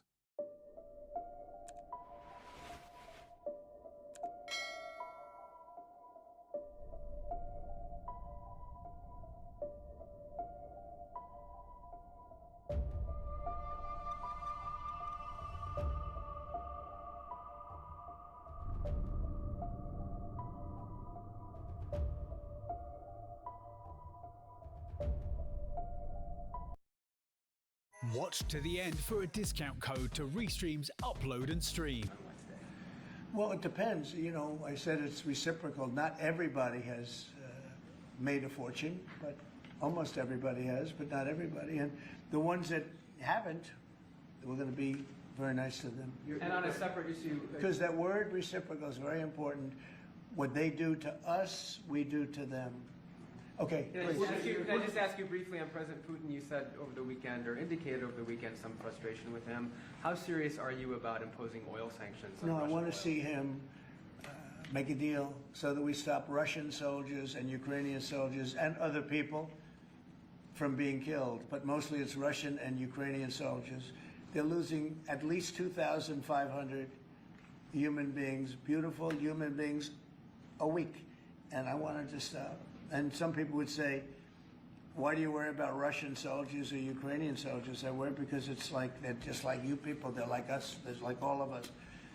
And I seem to have an ability to do those things. And if I can do that, I think it's a very worthwhile thing to do. And I think we will. No, I want to make sure that he follows through, and I think he will. I don't want to go secondary tariffs on his oil, but I think, you know, it's something I would do if I thought he wasn't doing the job. I did it with Venezuela, secondary tariffs, and you know what happened? Every boat left the harbor. Did you see that? It was a beautiful thing to see. The whole harbor emptied out. My words weren't even finished. I have these massive ships. They're actually taking the hoses and dumping them into there. They couldn't get out of there fast enough because they know I don't play games. So I think he's going to live up to what he told me, and I think he's going to fulfill his part of the deal. Now, then you have Zelensky, and hopefully he's going to live up. I see he's trying to renegotiate the rare earth. You know, we did something because, as you know, the Europeans get paid back the money that they gave, and we don't, because Biden is an incompetent president. And he should have asked for rare earth, or he should have asked for the loans to be guaranteed in some form. That's what Europe did. Europe is in for probably $100 billion. And we're in for $350 billion. So we're in for more than 3 times. And now you could make it a little bit less than that, but it doesn't matter, whatever the number. We're in for substantially more than Europe. We could be in for $350 billion. They have no... Catalina Marceau Dabru is here in studio. Catalina, you're taking us back to our top story this evening. We'll be fact-checking Donald Trump's latest claims about the war in Ukraine. Tell us more. That's right, Sharon. Let's begin with these statements made by President Donald Trump today, who gave remarks on Ukraine at his Mar-a-Lago residence. We hear him saying that the U.S. gave Ukraine $350 billion. I believe $350 billion, but let's say it's something less than that, but it's so as he says, a bit less than that, perhaps. He continues to say that Europe has given a very much smaller percentage in aid, about $100 billion compared to the $300 billion so that was given from the U.S. President Donald Trump has continued to insist on this number, even in writing, even some hours ago on his Truth Social and on X, where he continues to say that President Zelensky talked the U.S. into spending $350 billion to go into a war that couldn't be won. So it's actually a lot less than $350 billion. There are many numbers swirling around regarding the exact number of U.S. contributions to Ukraine. We'll be using the numbers published by the Kiel Institute for the World Economy. They have their own Ukraine support tracker that shows that the U.S. actually allocated about 114.2 billion euros or $119 billion, give or take, but not $350 billion per Donald Trump's claims. This graph also helps us debunk vis-a-vis his comments regarding Europe, where he says that the U.S. gives more aid to Ukraine than Europe. You can see that according to the same study, Europe has allocated about 132.3 billion euros or $137 billion in help for Ukraine, ahead of the 114 billion euros from the U.S. 3 years of fighting might feel betrayed or disappointed at not having a seat at these initial talks in Saudi Arabia? Well, I think I'm really disappointed in what's happened. I've been watching this for 3 years. It's a war that would have never happened if I was president, and I've been watching a war that would have never happened if I was president, and a war that would have never happened if I was president, and Democrats are determined to call more witnesses when the Senate trial begins. They especially want to hear from the White House budget official who told the Pentagon to withhold military aid to Ukraine. New explosive documents show Michael Duffy made that phone call just 90 minutes after the controversial conversation between Trump and the president of Ukraine. Here's Jennifer Johnson. House and Senate leaders still at an impasse over the Senate impeachment trial of U.S. President Donald Trump. Republicans want a quick trial, possibly with no witnesses. But Democrats are demanding to hear from White House insiders, including Acting Chief of Staff Mick Mulvaney, former National Security Advisor John Bolton, and White House budget official Michael Duffy. What is a trial with no witnesses and no documents? It's a sham trial. Just released court-ordered documents show Duffy told the Pentagon to withhold military aid from Ukraine on July 25th, 90 minutes after President Trump asked Ukraine's president to investigate Joe Biden. And Duffy told the Pentagon to keep it quiet. Duffy was subpoenaed by the House in October but refused to testify.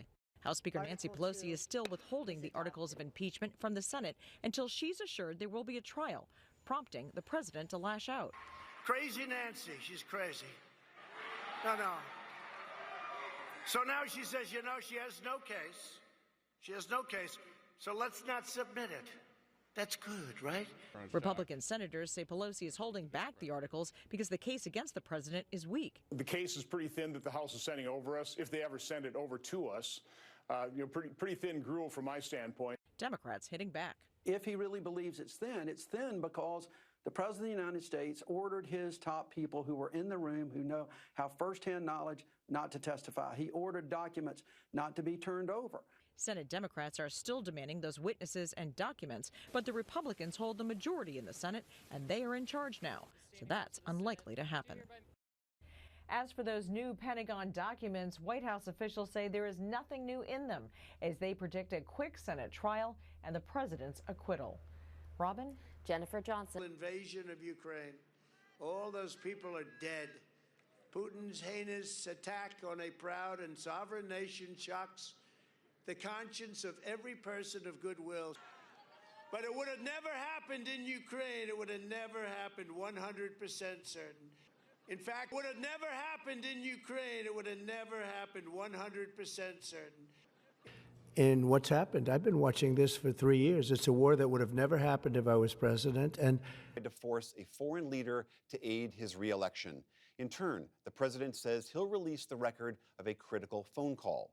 Congressional correspondent Lisa Desjardins begins our coverage. A dizzying day of developments. At the Capitol late this afternoon, Speaker of the House Nancy Pelosi went further than ever on formally beginning impeachment. The actions of the Trump presidency revealed the dishonorable fact of the president's betrayal of his oath of office, betrayal of our national security, and betrayal of the integrity of our elections. Therefore, today, I'm announcing the House of Representatives moving forward with an official impeachment inquiry. Meanwhile, at the United Nations, the president arrived this morning to talk about U.S. policy, but immediately faced questions about his own actions and whether he pressured Ukraine to investigate the Biden family. I think it's ridiculous. It's a witch hunt.